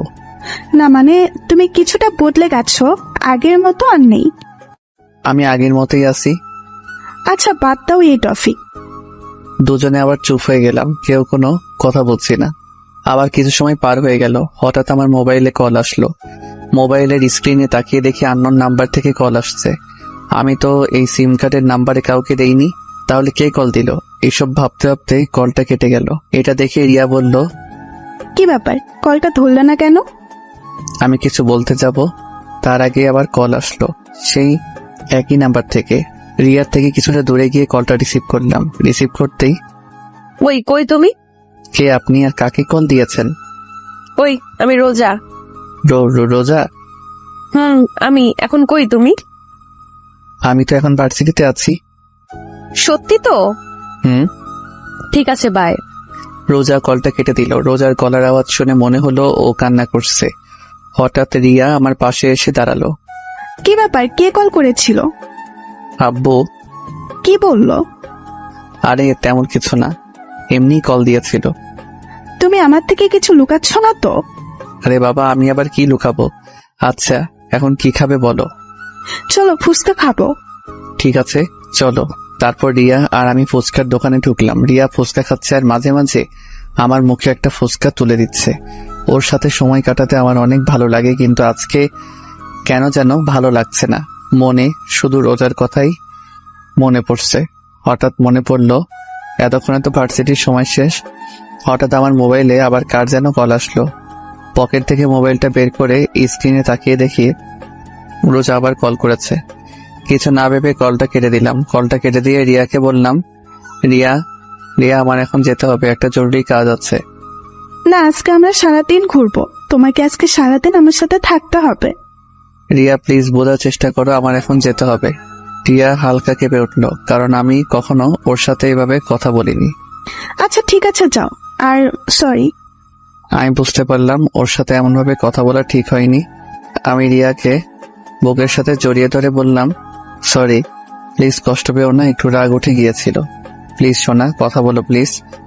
তুমি বদলে গিয়েছো, তুমি আর আগের মতো নেই। বলেই রিয়া সেখান থেকে চলে গেল। আমি বিল পেমেন্ট করে দোকান থেকে বের হয়ে আসলাম।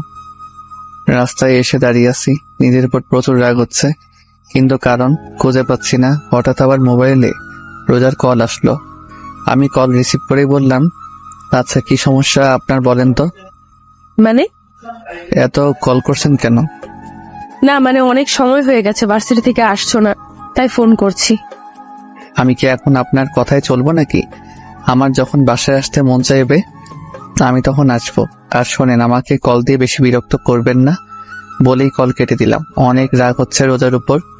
কেন যে আব্বু এই মেয়েটার সাথে আমাকে বিয়ে দিল, কয়েকদিনের মধ্যেই আমার আরামের জীবনটাকে তছনছ করে দিল। যত তাড়াতাড়ি সম্ভব এই মেয়েকে আমার জীবন থেকে সরাতেই হবে। মোবাইলটা অফ করে দিলাম, আনমনে রাস্তায় হাঁটতে লাগলাম। এভাবে রাত 11টা বেজে গেল। এখন আর রাগ নেই, এখন শুধু ভয় করতেছে বাসায় গেলে আব্বুকে কিভাবে ম্যানেজ করব। ভয়ে ভয়ে বাসার দিকে পা বাড়াতে লাগলাম। কিছু সময়ের মধ্যে বাসায় পৌঁছালাম। ডুপ্লিকেট চাবি দিয়ে বাসার দরজা খুলে টিপে টিপে হেঁটে হলরুমে সিঁড়িতে উঠতে যাব। হঠাৎ ডাইনিং টেবিলের দিকে চোখ যেতে দেখলাম রোজা চেয়ারে বসে টেবিলের উপরে মাথা রেখে শুয়ে আছে। ওকে দেখে মনে হচ্ছে ও অনেক সময় ধরে এখানে বসেছিল। ওর জন্য একটু খারাপ লাগলো। আস্তে আস্তে রোজার দিকে এগিয়ে গেলাম। রোজার পাশে টেবিলে বসে টেবিলে নক করলাম। 4 থেকে 5 বার টেবিলে আওয়াজ করার পর রোজার ঘুম ভাঙল। হলরুমের লাইট জ্বালানোই ছিল। রোজার মুখ তুলতেই আমার কলিজা কেঁপে উঠল, কারণ রোজার চোখের নিচে কালি পড়ে গিয়েছে। 2 চোখ একেবারে ফুলে গেছে, নাক ও গাল একেবারে লাল হয়ে আছে। যে মেয়েকে আমি সকালে ভালো দেখেছিলাম, সে মেয়ের অবস্থা দেখে আমার পায়ের নিচের থেকে মাটি সরে গেল। আমি এক দৃষ্টিতে রোজার দিকে তাকিয়ে আছি।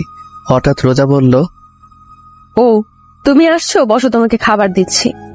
বলেই একটা প্লেটে খাবার বাড়তে শুরু করলো। আমি রোজাকে দেখে অবাক না হয়ে পারছি না, কারণ যেই মেয়ে আমাকে কথায় কথায় থ্রেট দিত, একটু ভুল করলে আমার অবস্থা টাইট করে দিত, আর আজ আমি সারাদিন বাইরে ছিলাম, ওর কলও রিসিভ করিনি।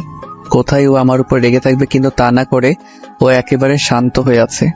আমার একটু ভয় হতে লাগলো, কারণ রোজার এই রূপ আমার মোটেও সুবিধার মনে হচ্ছে না। আর ওর চেহারার অবস্থা এমন কেন? হঠাৎ রোজা বলল, কি হলো, কি দেখছো? খাবার খাচ্ছ না কেন? আমি কিছু না বলে চুপচাপ খাবার খেতে লাগলাম। কি বলবো ওকে সেটাই ভেবে পাচ্ছি না, কারণ আজকে সকালে ওর সাথে যেভাবে কথা বলেছিলাম তা ভেবে বুঝতে পারছি কি থেকে কি শুরু করব। হঠাৎ আমি নিজের দিকে তাকিয়ে বলতে লাগলাম, সরি, আসলে আজকে তুমি যখন কল দিয়েছিলে তখন আমার মুড একটু খারাপ ছিল, আর সেই সময় তুমি কল দিয়েছিলে, তাই তোমাকে একটু বেশি বলে দিয়েছিলাম। প্লিজ আমাকে মাফ করে দাও। আমি কথাগুলো বলতে বলতে রোজার দিকে তাকাতেই দেখি ও আবার টেবিলের উপর মাথা রেখে ঘুমিয়ে পড়েছে। আমি টেবিল থেকে উঠে হাত ধুয়ে আসলাম, রোজার সামনে এসে দাঁড়িয়ে রইলাম। এই মেয়েটা এমন অদ্ভুত কেন, যে কোনো জায়গায় ঘুমিয়ে পড়ে। এখন আবার ওকে কোলে করে রুমে নিয়ে যেতে হবে। মুচকি এসে যেই রোজার শরীরে যেই হাত রাখলাম, যা তেমন আমি 2 কদম পিছে চলে গেলাম, কারণ রোজার শরীর জ্বরে পড়ে যাচ্ছে। আমি অনেক ঘাবড়ে গেলাম। এখন কি করব কিছুই মাথায় আসছে না। আমি তাড়াতাড়ি করে রোজার কাছে গিয়ে ওকে কোলে তুলে নিলাম। রোজাকে কোলে নিয়ে রুমে চলে আসলাম। এসেই রোজাকে বিছানায় শুয়ে দিয়ে দৌড় দিয়ে ওয়াশরুমে চলে গেলাম। একটা বালতির মধ্যে পানি এনে কাপড় দিয়ে রোজার মাথায় পানি পট্টি দিতে লাগলাম। হঠাৎ খেয়াল করলাম রোজা কাঁপছে। বিছানার সাইড থেকে কম্বলটা নিয়ে রোজা গায়ে জড়িয়ে দিলাম। রোজা কম্বলটাকে আষ্টে পৃষ্ঠে জড়িয়ে ধরলো, আর আমি ওর মাথার পাশে বসে পানি পট্টি দিতে থাকলাম। আর ভাবতে লাগলাম, রোজার আজকে যে অবস্থা তার জন্য একমাত্র দায়ী আমি। আমার জন্যই হয়তো এমন হয়েছে। আজকে ওকে শুধু শুধু এতগুলো কথা শুনিয়েছিলাম। সারাটা দিন মেয়েটা কতবার কল করেছিল, কিন্তু একটাবারও ওর কল রিসিভ করিনি। কত যেন কষ্ট পেয়েছে। আর গাধার মতো এসে আমি ওকে রেখে খেতে বসে গেলাম। একটাবারও জিজ্ঞেস করলাম না যে তুমি খেয়েছো কিনা। নিজের উপর অনেক রাগ হতে লাগলো। হঠাৎ এমন মনে হলো আমার গাল বেয়ে পানি গড়িয়ে পড়ছে। এক হাত দিয়ে চেহারায় হাত দিয়ে দেখে আমার চোখে পানি।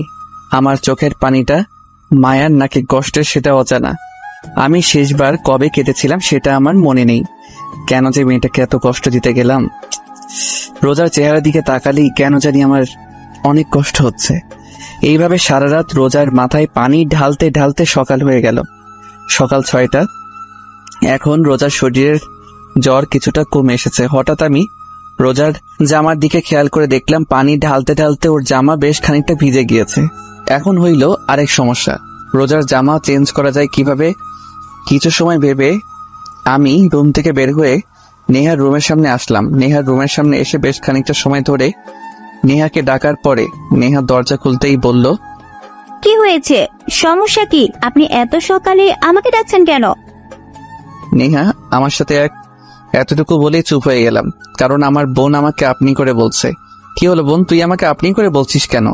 নেহা এক ঝটকায় হাতটা সরিয়ে নিয়ে আমার থেকে 2 কদম পিছে গিয়ে বলতে লাগলো, আমার ইচ্ছা আমি কাকে কি বলে রাখবো। আর আপনি আমার ভাই না, আমি আপনার কোনো বোন না।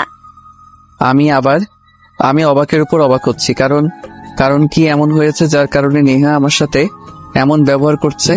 কেন জানি ওর কথাগুলোয় আমার ভিতরে কেমন যেন ব্যথা অনুভব হতে লাগলো। হঠাৎ নেহা আমার মুখের সামনে চুটকি বাজিয়ে বলল, কি হলো, আপনি কেন এসেছেন এখানে? রোজার। কি হয়েছে ভাবি, কি বলেন, কি হয়েছে ভাবি? আমি কিছু বলার আগে নেহা আমাকে পাশ কাটিয়ে আমার রুমের দিকে দৌড় দিল। আমি দাঁড়িয়ে না থেকে নেহার পিছনে পিছনে গেলাম। নেহার রুমের ভিতর ঢুকে রোজার অবস্থা দেখে আমার দিকে রাগী দৃষ্টিতে তাকালো। ও এমন ভাবে আমার দিকে তাকালো যে আমি কোনো জেলের আসামি। নেহা আমার সামনে এসে বলল, কি করেছেন আপনি ভাবির সাথে? রাতে আমি আর রোজা খাবার টেবিলে বসেছিলাম। আমি খাবার খাচ্ছি, হঠাৎ দেখি রোজা কিছুটা কাঁপছে, কিন্তু আমি ভেবেছিলাম হয়তো এমনই। তারপর হাত ধুয়ে এসে যখন ওর ঢাক দিলাম কিন্তু উঠল না। ওর শরীরের হাত দিয়ে দেখি ওর শরীরে প্রচুর জ্বর এসেছে। তারপর ওকে রুমে নিয়ে এসে পানি পট্টি দিতে দিতে ওর জামা ভিজে গিয়েছে, তাই তোকে ডাক দিয়েছি। আচ্ছা, ভাবি কি আপনাকে কিছু বলেনি?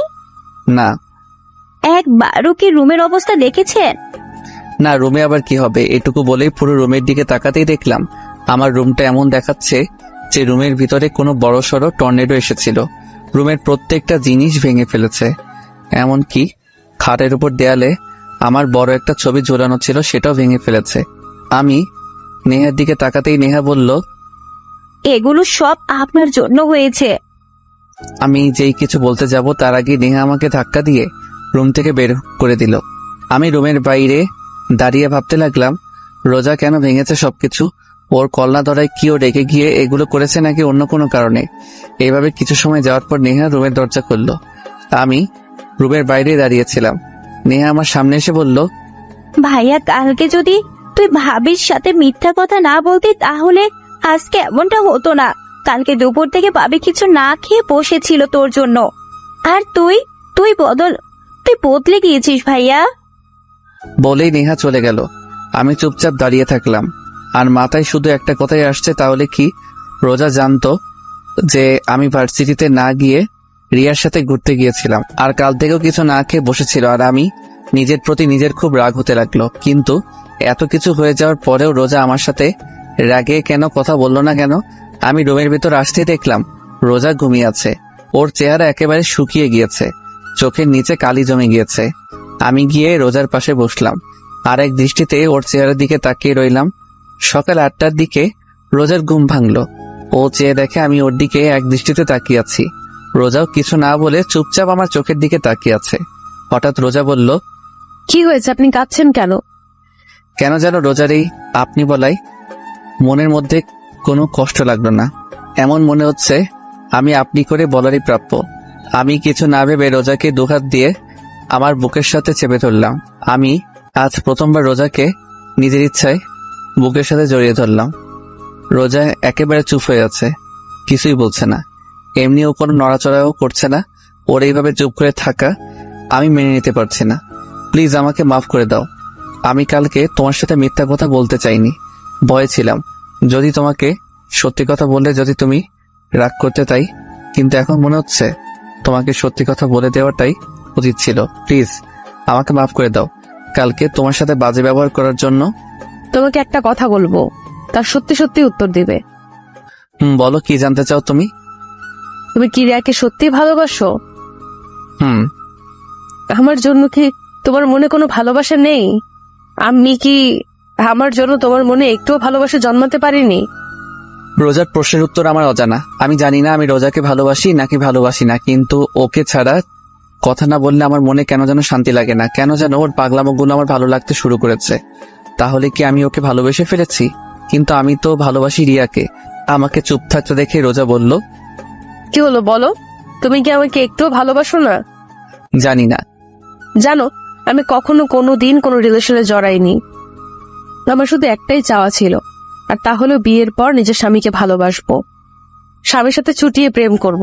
জানো, যখন কলেজে পড়তাম তখন আমার বান্ধবীরা প্রত্যেক দিন ওদের বয়ফ্রেন্ডদের সাথে ঘুরতে যেত। ওরা আমাকে প্রতিদিন বলতো যে আমি যাতে কোনো ছেলের সাথে রিলেশন করি, কিন্তু আমি করতাম না, কারণ ছোট থাকতে আম্মু শিখিয়েছিল ইসলাম ধর্মে রিলেশন করাটা হারাম। তাই আমি ওদের বলতাম আমিও একদিন ঘুরবো আমার স্বামীর সাথে।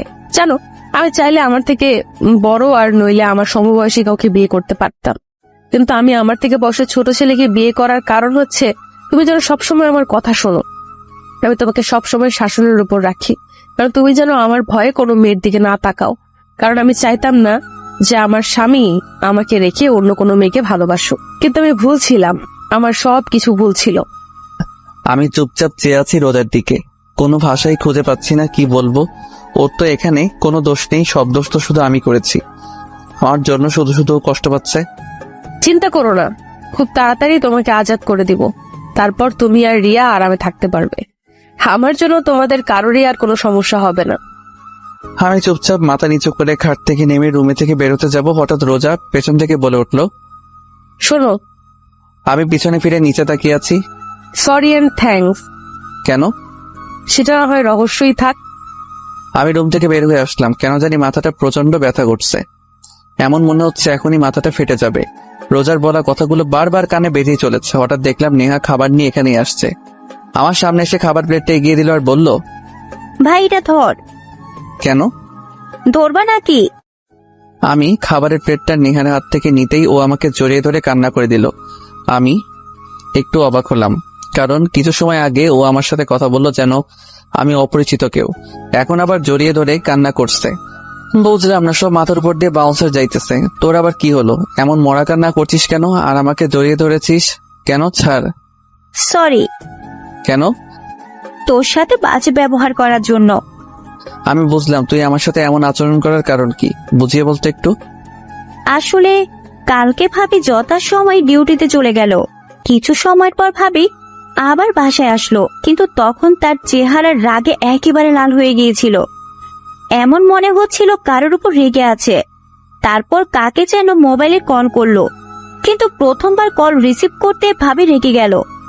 তারপর আবার কল করলো, কয়েকবার রিং হওয়ার পর সেই ব্যক্তি কল রিসিভ করতে ভাবি রেগে কথা বলল।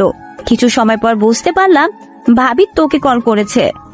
কিছু সময় পর ভাবি আবার তোকে কল করলো, কিন্তু হঠাৎ কি যেন ভাবি কান্না করতে করতে রুমে চলে গিয়ে ভেতর থেকে দরজা বন্ধ করে দিল। ভাবিকে অনেক ডাক দিলাম, কিন্তু ভাবি দরজা খুললো না। এইটুকু বলেই জোরে জোরে শ্বাস নিতে লাগলো।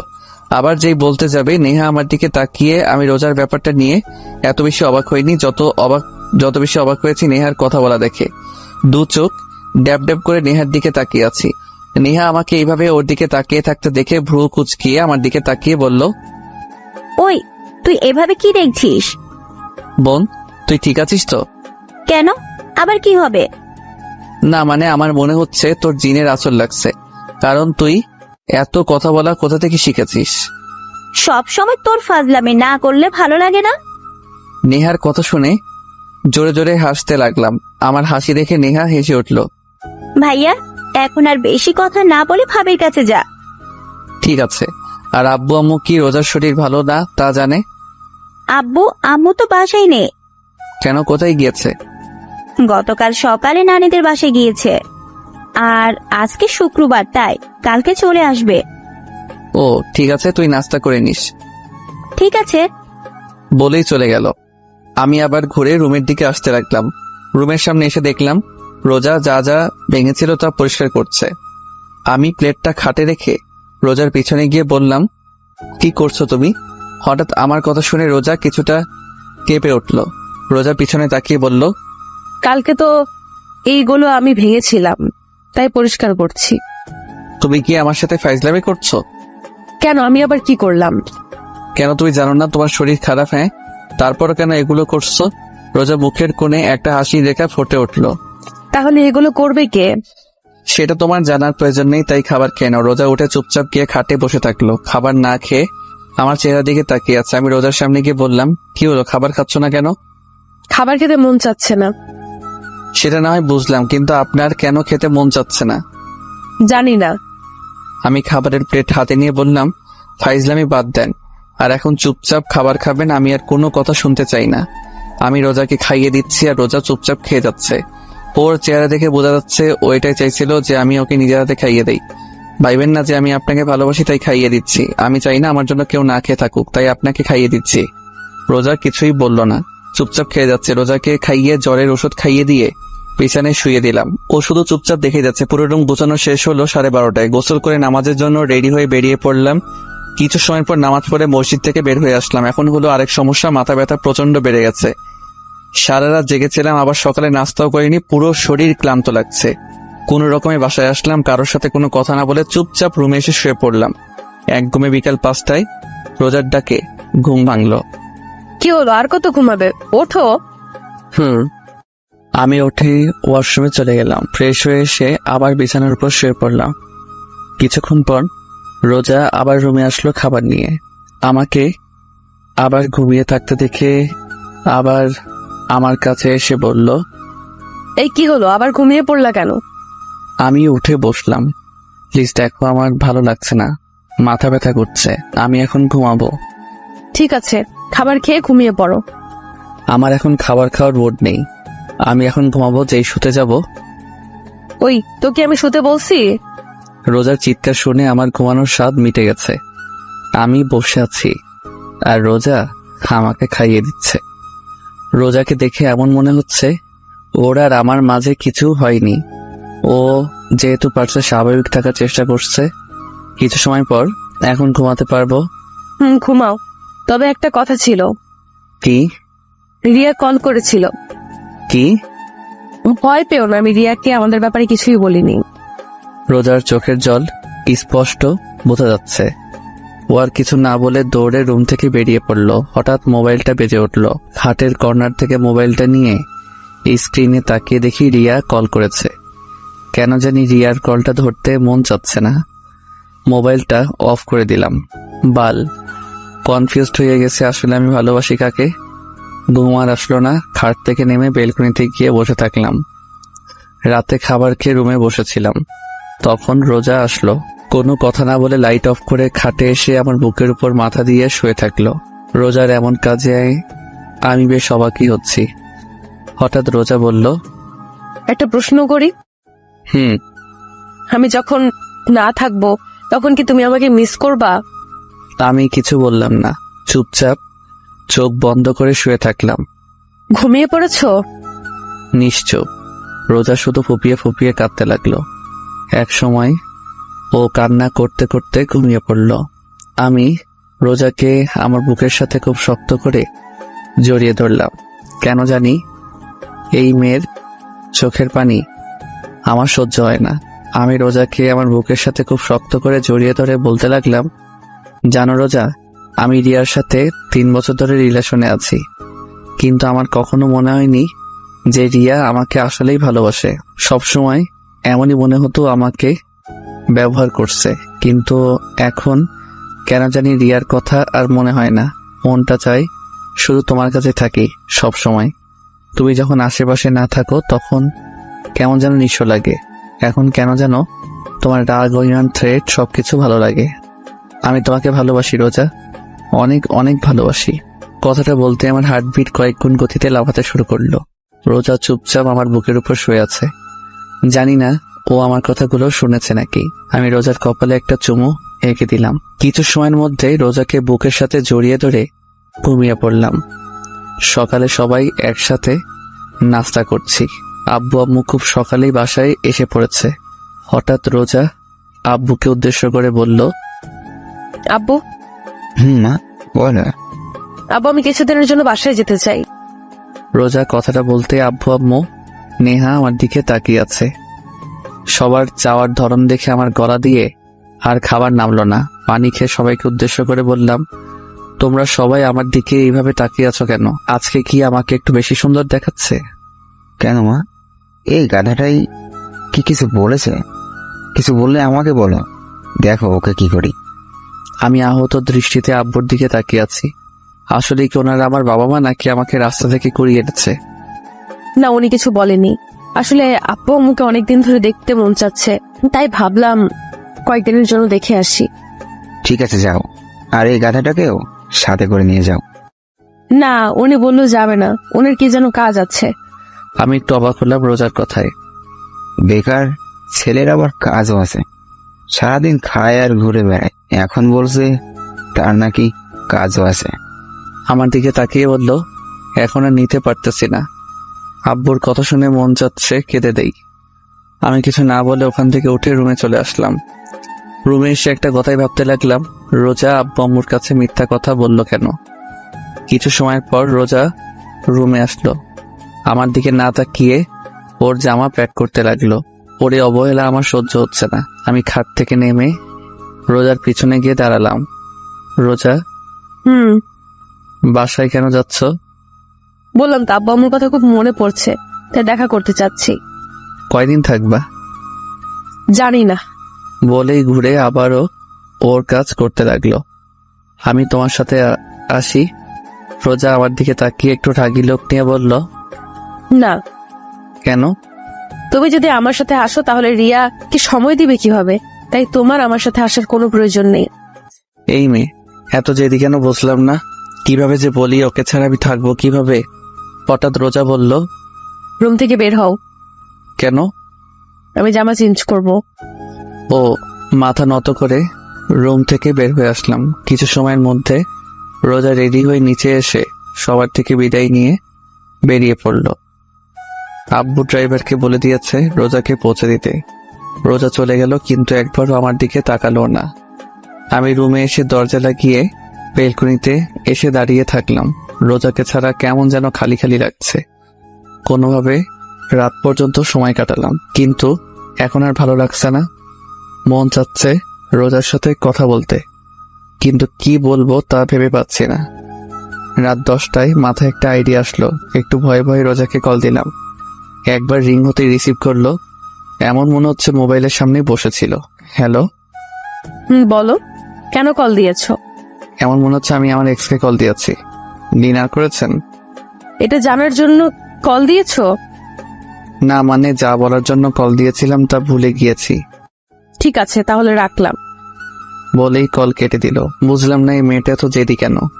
একটু কথা বললে কি এমন হয়ে যাবে? আর কেন ও আমার সাথে কথা বলবে? এখন পর্যন্ত কি আমি ওকে ভালোবেসে আগলে ধরেছি? না। একটাবার ওকে জড়িয়ে ধরে বলেছি যে আমি তোমাকে ভালোবাসি? না, একটাবার ওর সাথে ভালোভাবে কথা বলেছিলাম? যখন থেকে দেখা হয়েছে সেই দিন থেকে ওকে প্যারা ভেবেই চলেছি। যখন সামনে ছিল তখন ওকে দূরে পাঠাতে চাইতাম, আর এখনো দূরে চলে গিয়েছে। তাহলে আমার এমন কষ্ট হচ্ছে কেন? বেলকনিতে বসে রোজার কথা ভাবতে ভাবতে কখন যে ঘুমিয়ে পড়েছি মনে নেই। সকলে সূর্যের আলোয় ঘুম ভাঙল। ঘুম থেকে উঠে দেখলাম রাতে বেলকনিতেই শুয়ে পড়েছিলাম। ওয়াশরুম থেকে ফ্রেশ হয়ে এসে রোজাকে কল করলাম, কিন্তু ও কল রিসিভ করলো না। 4 থেকে 5 বার ট্রাই করার পরও ও রিসিভ করলো না। সকাল সকালই মনটা খারাপ হয়ে গেল। নিচে এসে সবার সাথে নাস্তা করতে বসলাম। চুপচাপ নাস্তা করে ভার্সিটির জন্য বেরিয়ে পড়লাম। কিছু সময়ের মধ্যে ভার্সিটিতে পৌঁছে গেলাম। ক্লাসরুমে এসে একেবারে লাস্ট বেঞ্চে গিয়ে বসলাম। একটু অবাক হলাম, আজকে হারামি 3টাকে দেখা যাচ্ছে না। হঠাৎ রিয়া সামনের বেঞ্চ থেকে উঠে এসে আমার পাশে বসলো। হাই, তুমি আমার কল রিসিভ করো না কেন? আস্তে আস্তে বলল, কারণ ম্যাডাম ক্লাস নিচ্ছেন। এখন ক্লাস করো, পরে কথা বলি। রিয়ার সাথে এখন কথা বলার কোনো ইচ্ছাই নাই। চলো না বাইরে যাই। আমি রিয়ার কথার কোনো উত্তর দিলাম না, চুপচাপ ক্লাস করতে লাগলাম। ক্লাস শেষ করে বাইরে এসে দাঁড়িয়ে আছি। পকেট থেকে মোবাইলটা বের করে স্ক্রিনে না তাকিয়েই নাইমকে কল দিলাম। কল রিসিভ করতেই বলল, ওই, তোমাকে বলেছি না আমাকে কল করবে না? ওই শালা, তুই আমার সাথে ফাইজলামি করছিস? ভালোভাবে কথা বলার তুই কোথায় এখন? ওই, তুমি গাঁজা সেবন করেছো নাকি? কি আবল তাবল বকছো? কাকে কল দিয়েছো স্ক্রিনে একবার তাকিয়ে দেখেছো? কাকে আবার কল করব? আমার বন্ধু নাইমকে কথা বলতে বলতে স্ক্রিনে তাকিয়ে দেখি আমি ভুলে রোজাকে কল দিয়ে ফেলেছি। সো সরি, আসলে ভুলে কল গিয়েছে।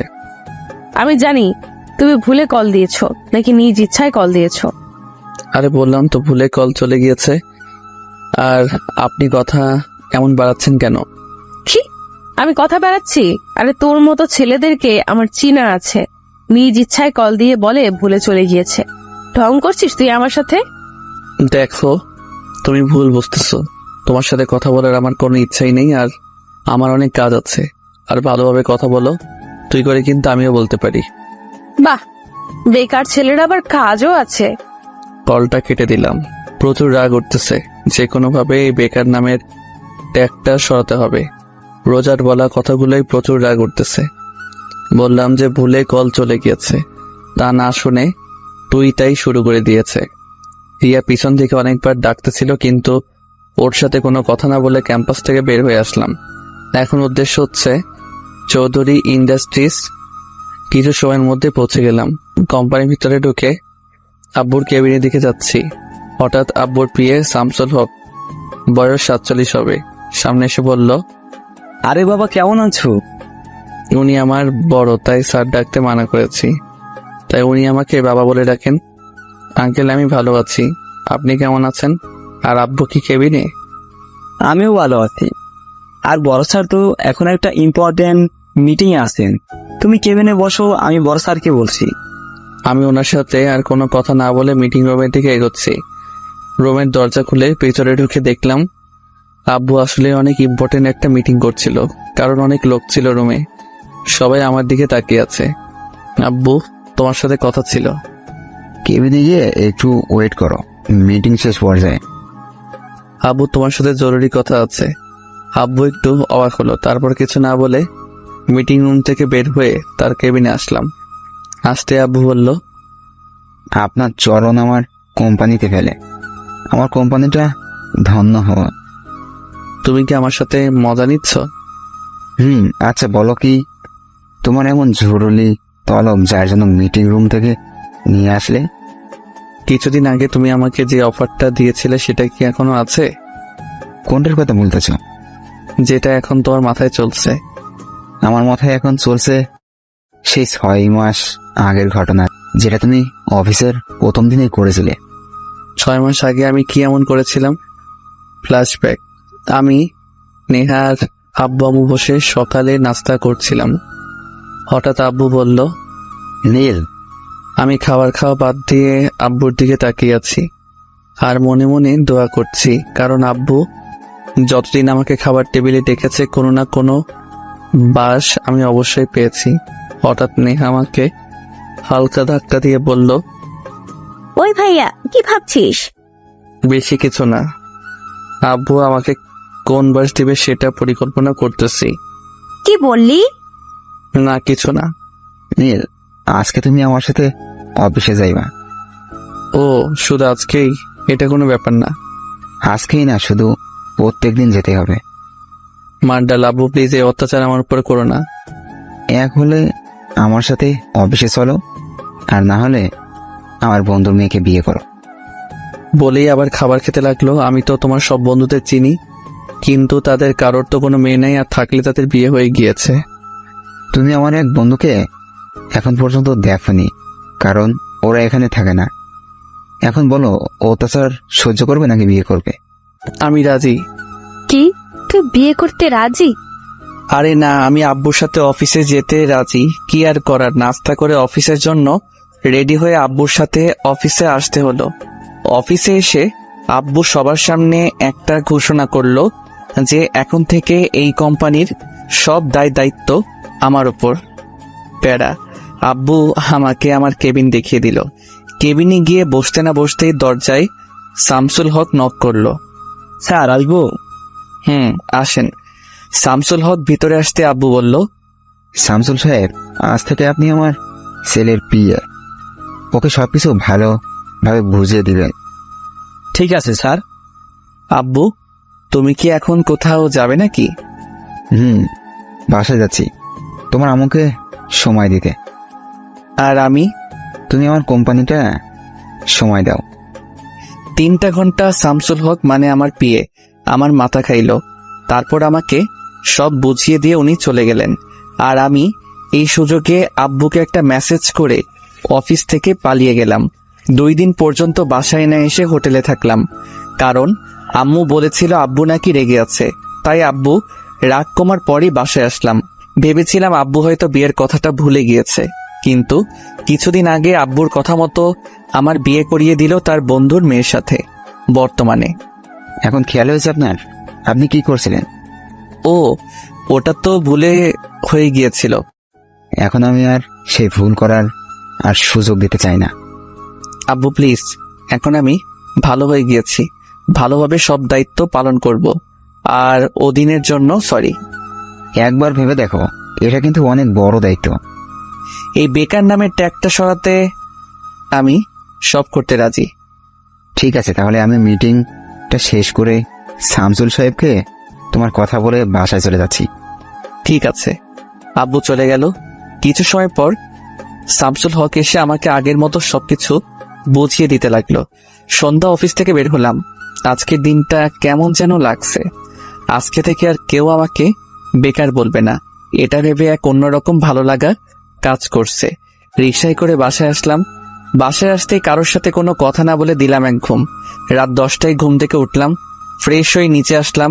আব্বু আম্মু নেহা কি নিয়ে যেন হাসাহাসি করছিল, কিন্তু আমাকে দেখতেই সবাই চুপ হয়ে গেল। আম্মু উঠে আমার কাছে এসে বলল, বাহ, আমার ছেলেটা এখন বেকার নয়, এত বড় হয়ে গিয়েছে আর আমি বুঝতেই পারলাম না।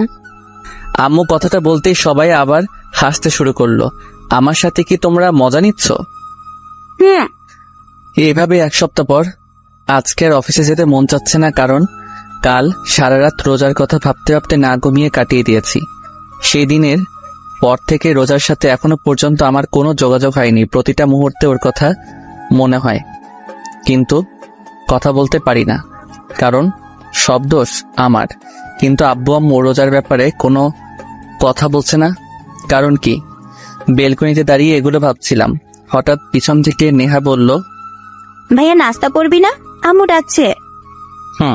তুই যা, আমি আসছি। নেহার দিকে ঘুরে বললাম।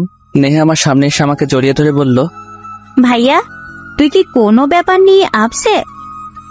না, কেন, কি হয়েছে? নেহার মাথায় হাত বুলিয়ে বললাম, কিছুদিন ধরে দেখছি তুই কেমন যেন মনমরা হয়ে আছিস। তুই যদি আমার সেদিনের কথার জন্য কষ্ট পেয়ে থাকিস, তাহলে আমাকে মাফ করে দে। ওরে আমার পাগলি বোন রে, আমি কি একবারও বলেছি আমি কোনো ব্যাপার নিয়ে আপসেট? পাগলি, এত বেশি বুঝিস কেন? সত্যি তো তুই কোনো ব্যাপার নিয়ে আপসেট না? না। তাহলে একটা কথা বলি। এতক্ষণ যাবত তো বকবক করেই যাচ্ছিস, এখন একটা কথা বলতে আবার পারমিশন লাগে? আয় না, আজকে বিকেলে কোথাও ঘুরতে যায়। আমি নেহার কথা শুনেও না শোনার ভান করে দৌড়ে রুম থেকে বের হয়ে নিচে চলে আসলাম। আর নেহা আমার পিছন পিছন দৌড়ে চলে আসলো। আব্বু আগেই অফিসে চলে গিয়েছে, তাই আমি, আম্মু আর নেহা একসাথে নাস্তা করছি। নেহা বকবক করেই যাচ্ছে। আম্মু, ওকে কিছু বলো না প্লিজ। আম্মু, ওকে বলো না আমাকে ঘুরতে নিয়ে যেতে। আমাকে তোদের ভাই বোনের ঝগড়ায় জড়াইয়া দিবি না, তোদেরটা তোরাই সমাধান কর।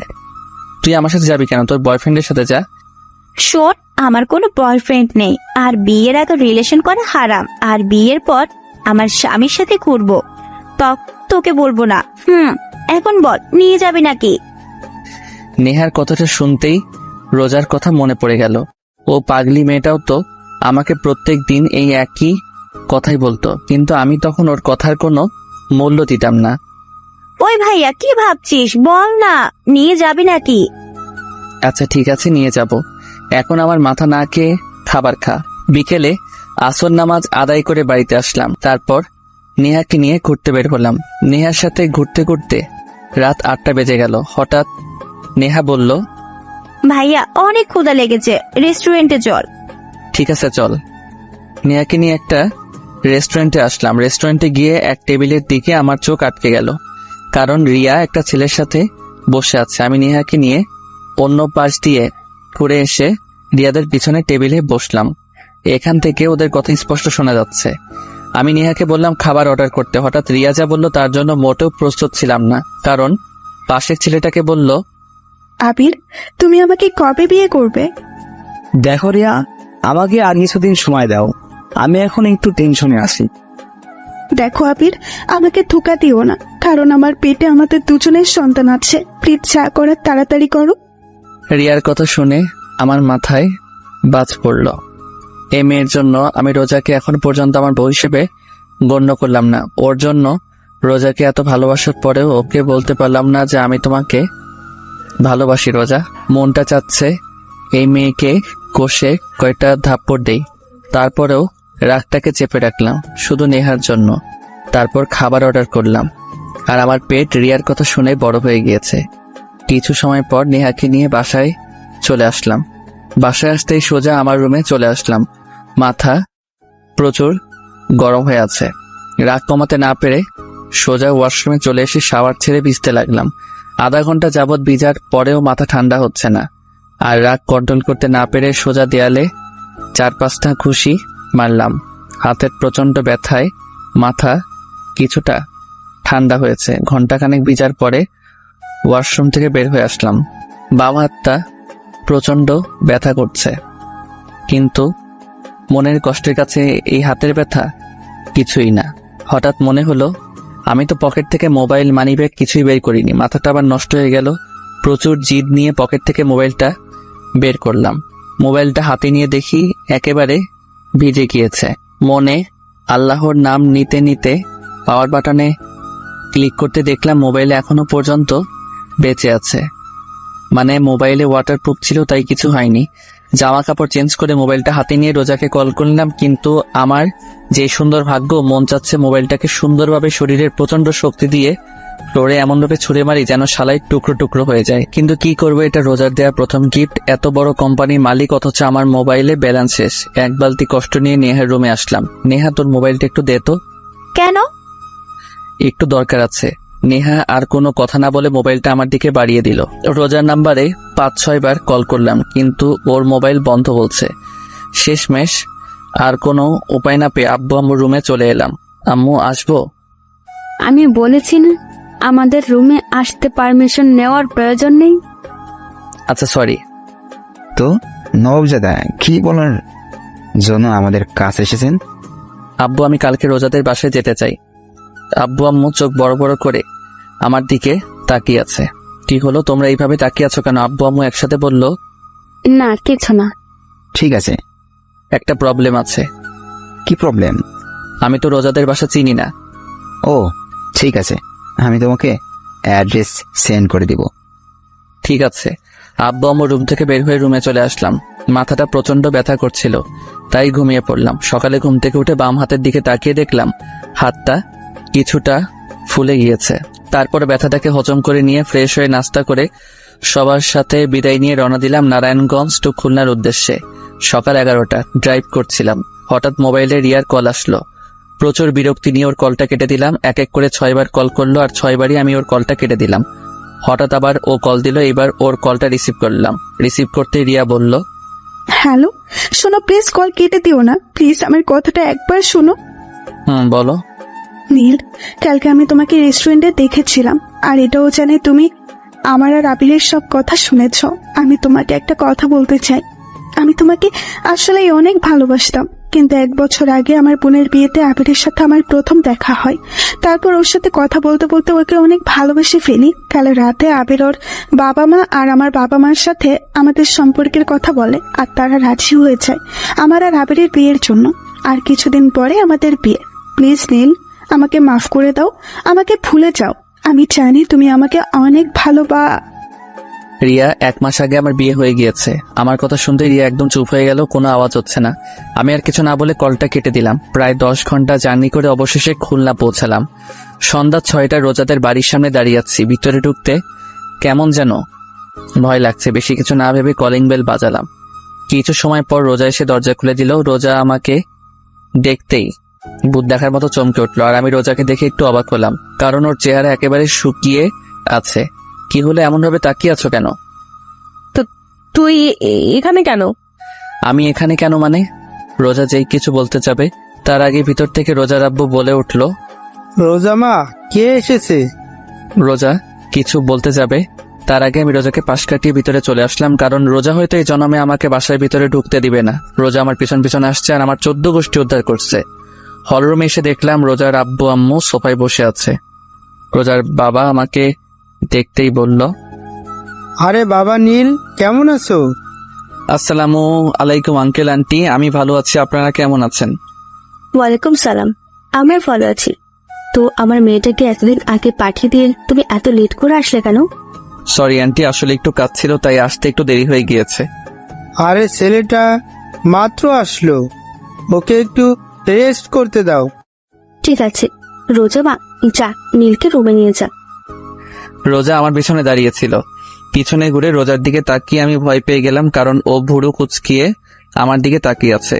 ওর আম্মুর কথা শুনতে আমার কাছে এসে রাগী লোক নিয়ে বলল, ঠিক আছে আম্মু, আমার পেছন পেছন আসেন। রোজা সামনে সামনে হাঁটতে লাগলো আর আমি ওর পিছন পিছন আল্লাহর নাম নিয়ে হাঁটতে লাগলাম। না জানি এই মেয়ে আমার কি অবস্থা করে। যেই লোক নিয়ে তাকিয়েছিল না জানি কি হয়। কিছু সময় পর রোজা একটা রুমের ভিতর ঢুকলো। আমি রুমের ভিতরে ঢুকতেই রোজা আমাকে ধাক্কা মেরে ফ্লোরে ফেলে দিল।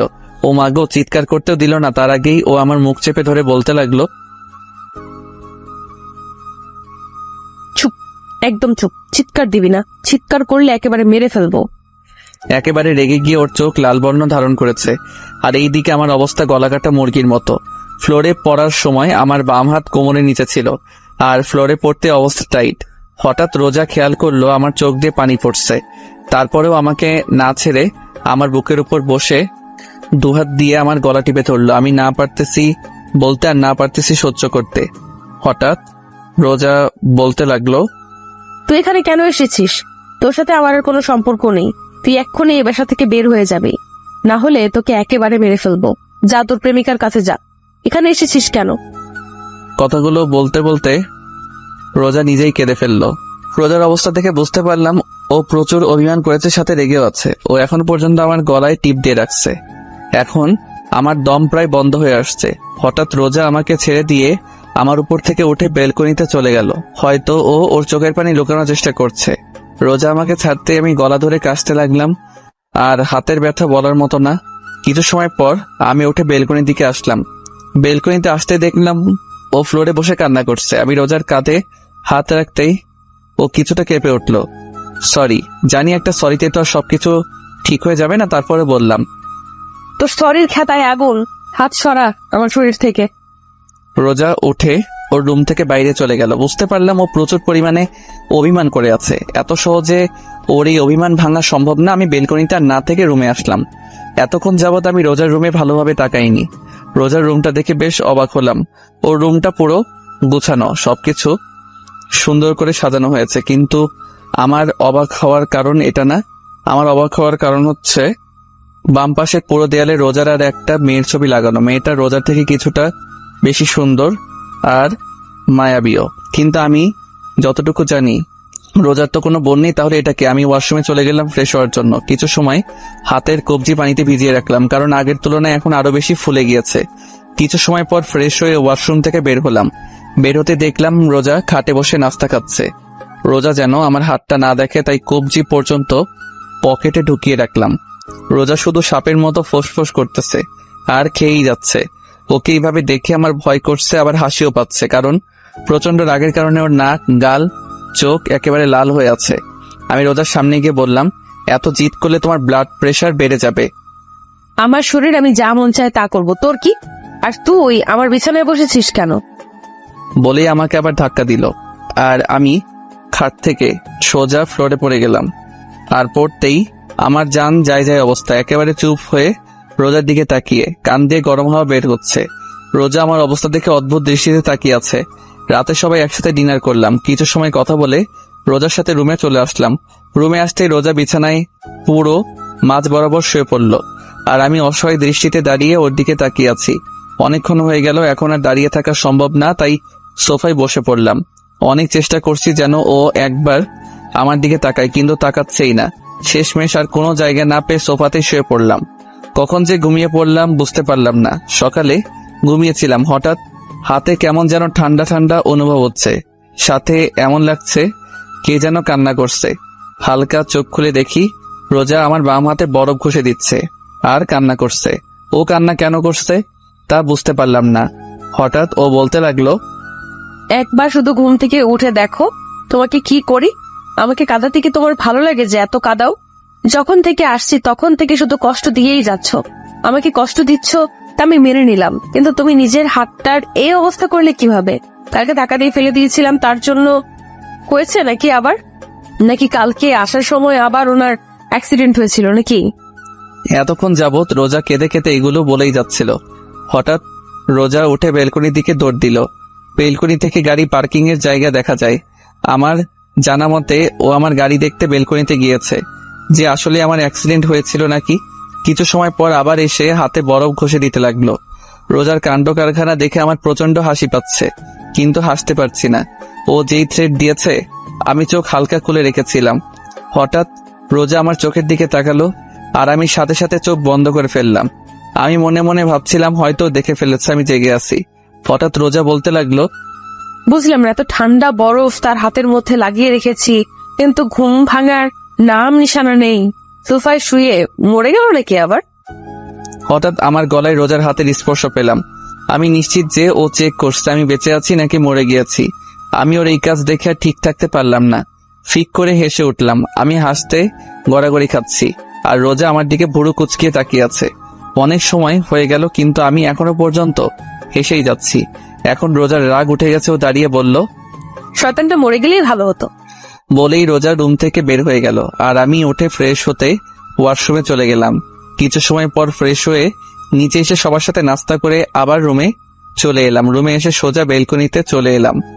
কিছু সময় পর রোজা রুমে আসলো। রোজাকে দেখে আমিও বেলকনি থেকে রুমে চলে আসলাম।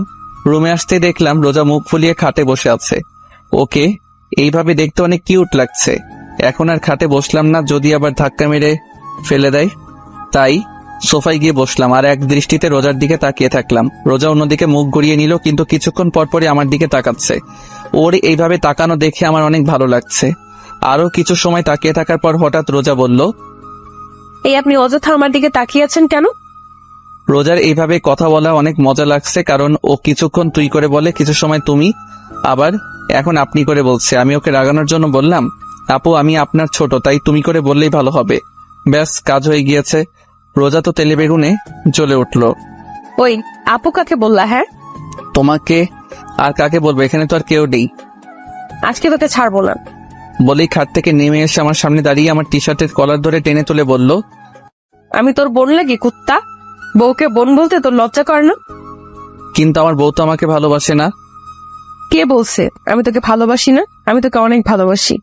সত্যি? রোজা লজ্জায় লাল হয়ে গেল, আমার থেকে সরে গিয়ে বেলকনিতে চলে গেল। আমি রোজার পিছন পিছন বেলকনিতে চলে আসলাম। রোজা এক মনে আকাশের দিকে তাকিয়ে আছে। আমি রোজার পাশে দাঁড়িয়ে বললাম, সরি কেন? আপু বলার জন্য। রোজা কিছু বলল না। আচ্ছা তোমাকে একটা প্রশ্ন করি, দেয়ালে তোমার সাথে যে মেয়েটার ছবি, সে মেয়েটা কে? আমার বেস্ট ফ্রেন্ড ফারিয়া। ও বলেই বাইরে তাকিয়ে রইলাম। ও আর বেঁচে নেই। কি? কেন, কি হয়েছিল? রোজা যা বলো তার জন্য মোটেও প্রস্তুত ছিলাম না, কারণ ওকে কিছু লোক ধর্ষণ করে মেরে ফেলেছে। হোয়াট? 6 বছর আগে একদিন আমি, ফারিয়া, রুহি আর মিম কলেজ থেকে বাসার দিকে ফিরছিলাম। সেদিন ফারিয়ার বার্থডে ছিল, তাই আমরা বললাম আজকে একটু ঘুরে তারপর বাসায় যাব। তারপর আমরা তাই করলাম। 4 জন একসাথে রাস্তায় হাঁটতে লাগলাম আর একে অপরকে পচাতে লাগলাম। রাস্তাটা একটু নিরিবিলি ছিল, তত একটা মানুষ ছিল না। হঠাৎ ফারিয়া বলল, দোস্ত তোরা আইসক্রিম খাবি? আমরা রাস্তার যেই পাশে ছিলাম তার বিপরীত একটা পাশে একটা দোকান ছিল। ফারিয়া হনহন করতে করতে দোকানে চলে গেল, আর আমরা 3 জন ফারিয়ার কাছ থেকে হাসাহাসি করছিলাম। কিছু সময় পর ফারিয়া দোকান থেকে আইসক্রিম নিয়ে আমাদের কাছে আসছিল। যেই রাস্তা পারাপার করতে যাবে সেই সময় ওর সামনে একটা গাড়ি এসে থামলো। গাড়ি থেকে ফারিয়ার এক্স বয়ফ্রেন্ড আর ওর এক বন্ধু বের হয়ে এসে ফারিয়াকে জোর জবরদস্তি করে গাড়িতে উঠিয়ে আবার চলে গেল। আর আমরা 3 জন ওখানেই দাঁড়িয়েছিলাম। আমরা ভেবেছিলাম হয়তো ওরা প্র্যাঙ্ক করছে, কিন্তু 10 মিনিট পার হয়ে গেল, কিন্তু ফারিয়ার আসার কোনো নাম নেই। ওর মোবাইল ট্রাই করলাম, কিন্তু মোবাইল বারবারই বন্ধ বলছে। এখন আমাদের 3 জনের টেনশন হতে লাগলো। আর কিছু না ভেবে ফারিয়ার আব্বুর কাছে কল দিলাম। ফারিয়ার আব্বু ব্যবসায়ী ছিলেন আর আম্মু স্কুল টিচার। কয়েকবার রিং হতেই কল রিসিভ করলো। তারপর তাকে পুরো ঘটনা খুলে বললাম। বিকেল 6টা পর্যন্ত সবাই ফারিয়াকে খুঁজেছি, কিন্তু কোথাও পাইনি। আর কোনো উপায় না পেয়ে আমার আব্বু, ফারিয়ার আব্বু আর ফারিয়ার মামা পুলিশের কাছে অভিযোগ করলো পুরো 2 দিন পুলিশ ফারিয়াকে খুঁজেছে, কিন্তু তারাও পেল না। অবশেষে ফারিয়ার ছবি পত্রিকায় দেওয়া হলো। তৃতীয় দিন সকাল 10টা বাজে। আমরা সবাই ফারিয়াদের বাসায় ছিলাম। হঠাৎ ফারিয়ার আব্বুর মোবাইলে একটা কল আসলো, কিন্তু কেন জানি কল রিসিভ করার কিছু সময় পরে তিনি অজ্ঞান হয়ে পড়লেন। সবাই ফারিয়ার আব্বুকে ধরে রুমে নিয়ে গেল। আর এইদিকে আব্বু যেই কলটা আসছিল সেই নাম্বারে আবার কল দিল। আব্বু কিছু সময় কথা বলল। সবে আব্বুর থেকে জিজ্ঞেস করলে আব্বু বলে রাস্তার আবর্জনার পাশে পুলিশ একটা মেয়ের লাশ পেয়েছে। এটা ফারিয়া নাকি চেক করার জন্য যেতে বলেছে। কথাটা শুনতেই আমাদের সবার কলিজাটা কেঁপে উঠল। পুরো বাড়িতে আবার কান্নার রোল পড়ে গেল। কিছু সময়ের মধ্যেই আমরা সেই জায়গায় পৌঁছে গেলাম। পুলিশ বলল রাস্তার একজন লোক আবর্জনা পরিষ্কার করছিলেন, তখন তিনি দেখলেন একটা মেয়ে উলঙ্গ অবস্থায় একপাশে পড়েছিল। তারপর একজন লেডি কনস্টেবল পুলিশ আমাদের লাশের সামনে নিয়ে গেলেন। যখন লাশের শরীরের উপর থেকে কাপড় সরানো হলো তা দেখে আমার শরীরের পশম দাঁড়িয়ে গেল। একেবারে বাকরুদ্ধ হয়ে মাটিতে বসে পড়লাম। চোখ দিয়ে পানি পড়েই যাচ্ছে। ওর এক চোখ ফেটে গিয়েছে, ঠোঁট থেকে গাল পর্যন্ত চামড়া ছিঁড়ে ফেলেছে। পুরো চেহারায় ও হাজারো হাজারো মারের ছাপ স্পষ্ট দেখা যাচ্ছে। ওকে এমন ভাবে অত্যাচার করেছে যে ওর চেহারা ততটা চেনাই যাচ্ছিল না। পুরো শরীর জখম হয়েছিল, এমন মনে হচ্ছিল কলিজার উপর কেউ পাড়া দিয়ে ধরেছে। তারপর লাশটাকে পোস্টমর্টমের জন্য পাঠানো হলো। আর এইদিকে সবাই শকে চলে গেল ফারিয়ার এই অবস্থা দেখে। ফারিয়ার বাবা মা জিন্দা লাশের মতো চুপ করেছিল। তারপর ওকে কবর দেওয়া হলো, কিন্তু ওর বাবা মা ওকে শেষবারের মতো দেখার সুযোগ পাননি। 1 মাস পর্যন্ত পুলিশ আসামিদের খোঁজ করলেন, কিন্তু আসামি পলাতক থাকায় তারা খুঁজে পাননি। তারা খোঁজ না চালিয়ে কেস ক্লোজ করে দিল। কিন্তু এটা ফারিয়ার বাবা মা মেনে নিতে পারল না। তারা পুলিশের পা পর্যন্ত ধরেছিল যেন ধর্ষণকারীদের শাস্তি হয়, কিন্তু পুলিশ কিছু করলেন না। বর্তমান তাহলে কি ওর দর্শনকারীদের কি কোনো শাস্তি হয়নি? রোজা চুপ হয়ে মাটিতে বসে কাঁদছে। আমি রোজার দুবাহু খুব শক্ত করে চেপে ধরে ওকে ধাক্কা দিয়ে বললাম, কি হলো, কথা বলছো না কেন? ওই শোরের বাচ্চাদের কি কোনো শাস্তি হয়নি? না, তখন ওদের কোনো শাস্তি হয়নি।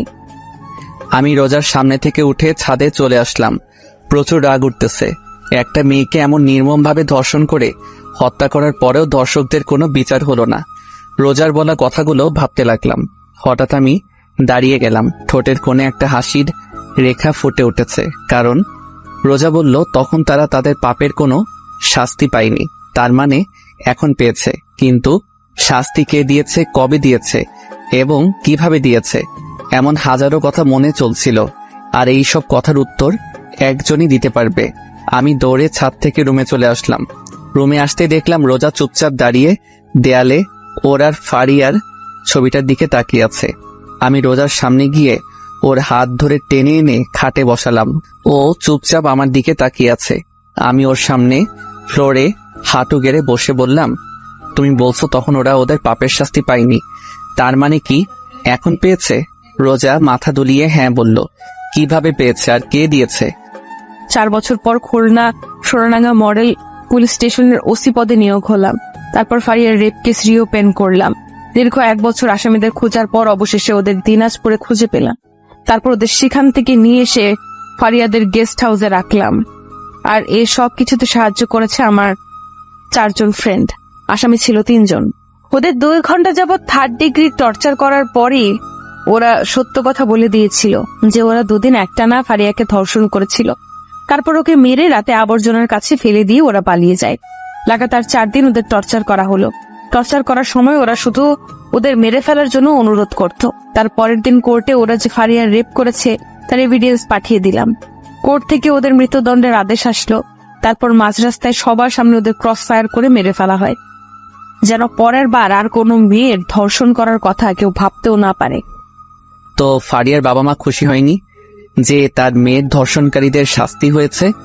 যেদিন ফারিয়ার রেপ কেস ক্লোজ করে দেওয়া হয় তার কিছুদিন পরে আঙ্কেল আন্টি সুইসাইড করে মারা যান। ও তারপর রাতে ডিনার করে এসে বেলকনিতে বসে আছি, আর রোজা রুমে চুপচাপ বসে আছে। বেশ কিছু সময় পর রুমে আসলাম। বিছানার একপাশে দাঁড়িয়ে বললাম, একটা কথা বলি। কি? আজকে বিছানায় শুই প্লিজ। না, বিছানায় জায়গা নেই, তুমি সোফায় গিয়ে ঘুমাও। প্লিজ। সোফায় শুইতে ভালো লাগে না, প্লিজ আজকে বিছানায় শুই। ওহো, আপনার বিছানায় ঘুমানোর কোনো প্রয়োজন নেই। এখন আপনি আসতে পারেন, আমার অনেক ঘুম পেয়েছে। বলেই রোজা শুয়ে পড়ল। বুঝলাম না এই মেয়ে এত জেদি কেন। একরাশ হতাশা নিয়ে সোফায় শুয়ে পড়লাম। অনেকক্ষণ যাবৎ ঘুমানোর চেষ্টা করছি, কিন্তু ঘুম আসছেই না। হঠাৎ রোজা বলল, কেউ যদি চায় বিছানায় এসে ঘুমাতে পারে, আমি কিছু মনে করব না। আমি শুনেও চুপচাপ চোখ বন্ধ করে শুয়ে আছি। কি হলো, কথা কানে যায়নি? বললাম কেউ যদি চায় বিছানায় এসে ঘুমাতে পারে। এইবার গলার আওয়াজটা শুনে মনে হচ্ছে ও হালকা রেগে গেছে। তারপরেও আমি চুপ করে রইলাম। হঠাৎ এমন মনে হলো কেউ আমার সামনে সাপের মতো ফোঁসফোঁস করছে। এক চোখ খুলে দেখি রোজা আমার সামনে দাঁড়িয়ে ফোঁসফোঁস করছে। আমি ভয়ে চোখ বন্ধ করে রাখলাম। কি হলো, আপনি কি শোনেননি? আপনাকে বিছানায় গিয়ে ঘুমানোর জন্য বললাম। আপনি কি আমাকে বলছেন? আপনাকে ছাড়া এই রুমে কি অন্য কেউ আছে? সরি আপু, আমি এখানে ঠিক আছি। আমার অনেক ঘুম পাচ্ছে, আপনি এখন আসতে পারেন। এই আপু কাকে বললা? হ্যাঁ, আপনাকে ছাড়া এই রুমে কি অন্য কেউ আছে? রোজা আমার গলায় টিপ দিয়ে বলল। তোমাকে আমি একেবারে মেরে ফেলবো আর একবার আমাকে আপু বললে। তো আপনাকে আমি কি বলবো? বউয়ের বাইরে যদি অন্য কিছু বলিস তাহলে তোকে মেরেই ফেলবো। কথাটা বলতেই রোজার রাগ এক মুহূর্তে লজ্জায় পরিণত হয়ে গেল, কারণ ও আমার বুকের উপর বসেছিল। সেকেন্ড মধ্যে আমার বুক থেকে নেমে গেল। বিছানায় গিয়ে ইন্ডিয়ার পাকিস্তানের বর্ডার বানিয়ে শুয়ে পড়ল।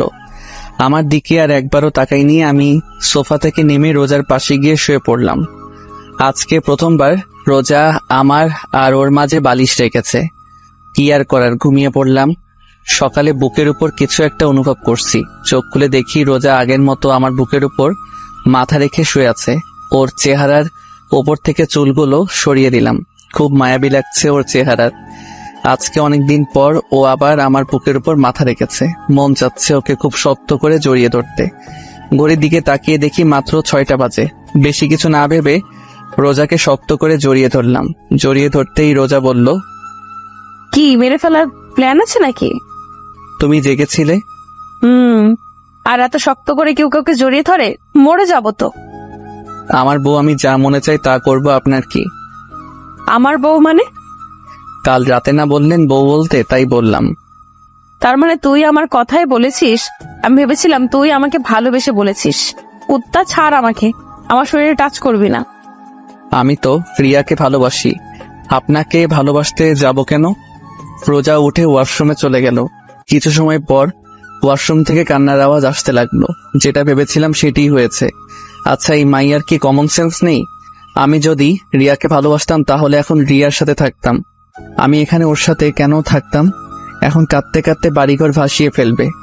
সবাই একসাথে বসে নাস্তা করছিলাম। হঠাৎ আমি বললাম, আঙ্কেল একটা কথা বলার ছিল। বাবা বলো, কি বলবা? আঙ্কেল, বাসা থেকে কল আসছিল, অফিসে নাকি একটু সমস্যা হয়েছে, তাই আজকে বাসার উদ্দেশ্যে রওনা দিতে হবে। আমার কথা শুনতেই রোজা চোখ বড় বড় করে আমার দিকে তাকিয়ে আছে। এই কি বাবা, কিছুদিন হলো এলে আর এখনই চলে যেতে চাচ্ছ? না মানে আন্টি, অনেকদিন হলো আসছি, অনেক কাজ পড়ে আছে। আবার রোজার ও তো অনেকদিন হলো চাকরি থেকে ছুটি নিয়েছে। তা ঠিক আছে, তাই বলে আজকে চলে যেতে হবে? জি আঙ্কেল। আচ্ছা ঠিক আছে। সবার সাথে নাস্তা শেষ করে রুমে আসলাম। রোজা আমার পিছে পিছে রুমে আসতেই দরজা লাগিয়ে দিয়ে বলল, এই তুমি নিচে আব্বুকে কি বললা? কেন, তুমি শোনোনি? শুনছি তো। আর আমি তোমার সাথে কোথাও যাব না। কোথাও যাবে না মানে? সবসময় কি বাপের বাড়িতে থাকবে নাকি? তাহলে আমি কই থাকবো? আপনার বিয়ে হয়েছে, আপনি কি ভুলে গিয়েছেন? আমার বিয়ে হয়েছে, তাহলে আমার স্বামীকে? ওর এই অদ্ভুত প্রশ্ন শুনে মন চাচ্ছে নিজের হাত দিয়ে নিজের মাথার চুল ছিঁড়ে ফেলি। আমি কে? মানুষ। দেখো, আমার সাথে মজা করা বন্ধ করো প্লিজ। আর দেরি হয়ে যাচ্ছে, তাড়াতাড়ি জামা কাপড় গুছিয়ে নাও। আচ্ছা, মজা করা বাদ দিলাম, কিন্তু একটা কথার জবাব চাই। কি? তুমি কি আমাকে ভালোবাসো? সত্যি করে বলবো? না, মিথ্যা করে বলো। আসলে আজকে রিয়ার সাথে আমার বিয়ে, তো বাসর ঘর সাজানোর মতো কোনো মানুষ পাই নাই, তাই তোমাকে সাথে করে নিয়ে যাচ্ছি যেন তুমি আমাদের বাসর ঘরটা সুন্দর করে সাজিয়ে দিতে পারো। ওর সাথে মজা করে বললাম, কিন্তু এখন দেখি এই মাইয়া তেলে বেগুনে জ্বলে উঠছে। কি বললি, আরেকবার বলতো। দেখ আজকে তোর অবস্থা আমি কি করি। রোজা আমাকে ধাক্কা মেরে খাটের উপর ফেলে দিয়ে বুকের উপর বসে শুরু করলো এলোপাতাড়ি। কুত্তা, লাল বান্দর, ব্যাং, শয়তান, আর বলবি ওই ডাইনির নাম? আরে এত মারলে বলবো কেমনে? ছাড় আমার হাত, তোকে আজ মেরেই ফেলবো। তুই ওই মেয়ের সাথে বাসর করবি তাই না? আমার কি দোষ? তুমি তো বললে মিথ্যা কথা বলতে। আমি তাই বলে তুই এই কথা বলবি? কিছু না বলে রোজাকে টান মেরে আমার বুকের উপর থেকে সরিয়ে বিছানায় শুয়ে দিলাম। ও যেই উঠতে যাবে তার আগেই ওর দুবাহু ধরে ওকে বিছানার সাথে চেপে ধরলাম। আমাকে ধরে রেখেছেন কেন? যান আপনার ওই প্রেমিকার কাছে যান। আমি তো আমার প্রেমিকার কাছেই আছি। রোজার মুখের একেবারে সামনে মুখ নিয়ে বললাম। মানে? আরে গাদিমাইয়া, আমি তোমাকে ভালোবাসি, অনেক অনেক ভালোবাসি, নিজের জীবন থেকে বেশি ভালোবাসি। রোজার কপালে চুমু এঁকে দিয়ে বললাম। কচু বাসো, আজ পর্যন্ত তো একদিনও বললে না ভালোবাসি। সরি সোনা, প্লিজ রাগ করো না। তোমাকে অনেকদিন বলার চেষ্টা করছি কিন্তু কোনোদিন বলতে পারিনি। আমি তোমাকে আসলে অনেক ভালোবাসি। সত্যি তুমি আমাকে সত্যি ভালোবাসো? রোজাকে কিছু বলতে না দিয়ে আমাদের দুজনের ঠোঁটটা এক করে দিলাম, না হলে প্রশ্ন করতে করতে আমার মাথা খাইতো। তারপর রেডি হয়ে নিচে নামলাম। সবার কাছ থেকে বিদায় নিয়ে রওনা দিলাম ঢাকার উদ্দেশ্যে। আমি গাড়ি ড্রাইভ করছি আর রোজা আমার পাশে বসে বাইরের দিকে তাকিয়ে আছে। হঠাৎ রোজা আমার দিকে তাকিয়ে বলতে লাগলো, জানো আজকে আমি অনেক অনেক খুশি। কেন? কারণ এই ভিতর ডিম শেষমেশ আমাকে ভালোবাসি কথাটা বলতে পারলো। তুমি কি আমাকে ভিতর ডিম বললা? গাড়িতে কি আর কাউকে দেখতে পেয়েছো? আমি কিছুই বললাম না, চুপচাপ ড্রাইভ করতে লাগলাম। আমার বাবুটা কি রাগ করেছে?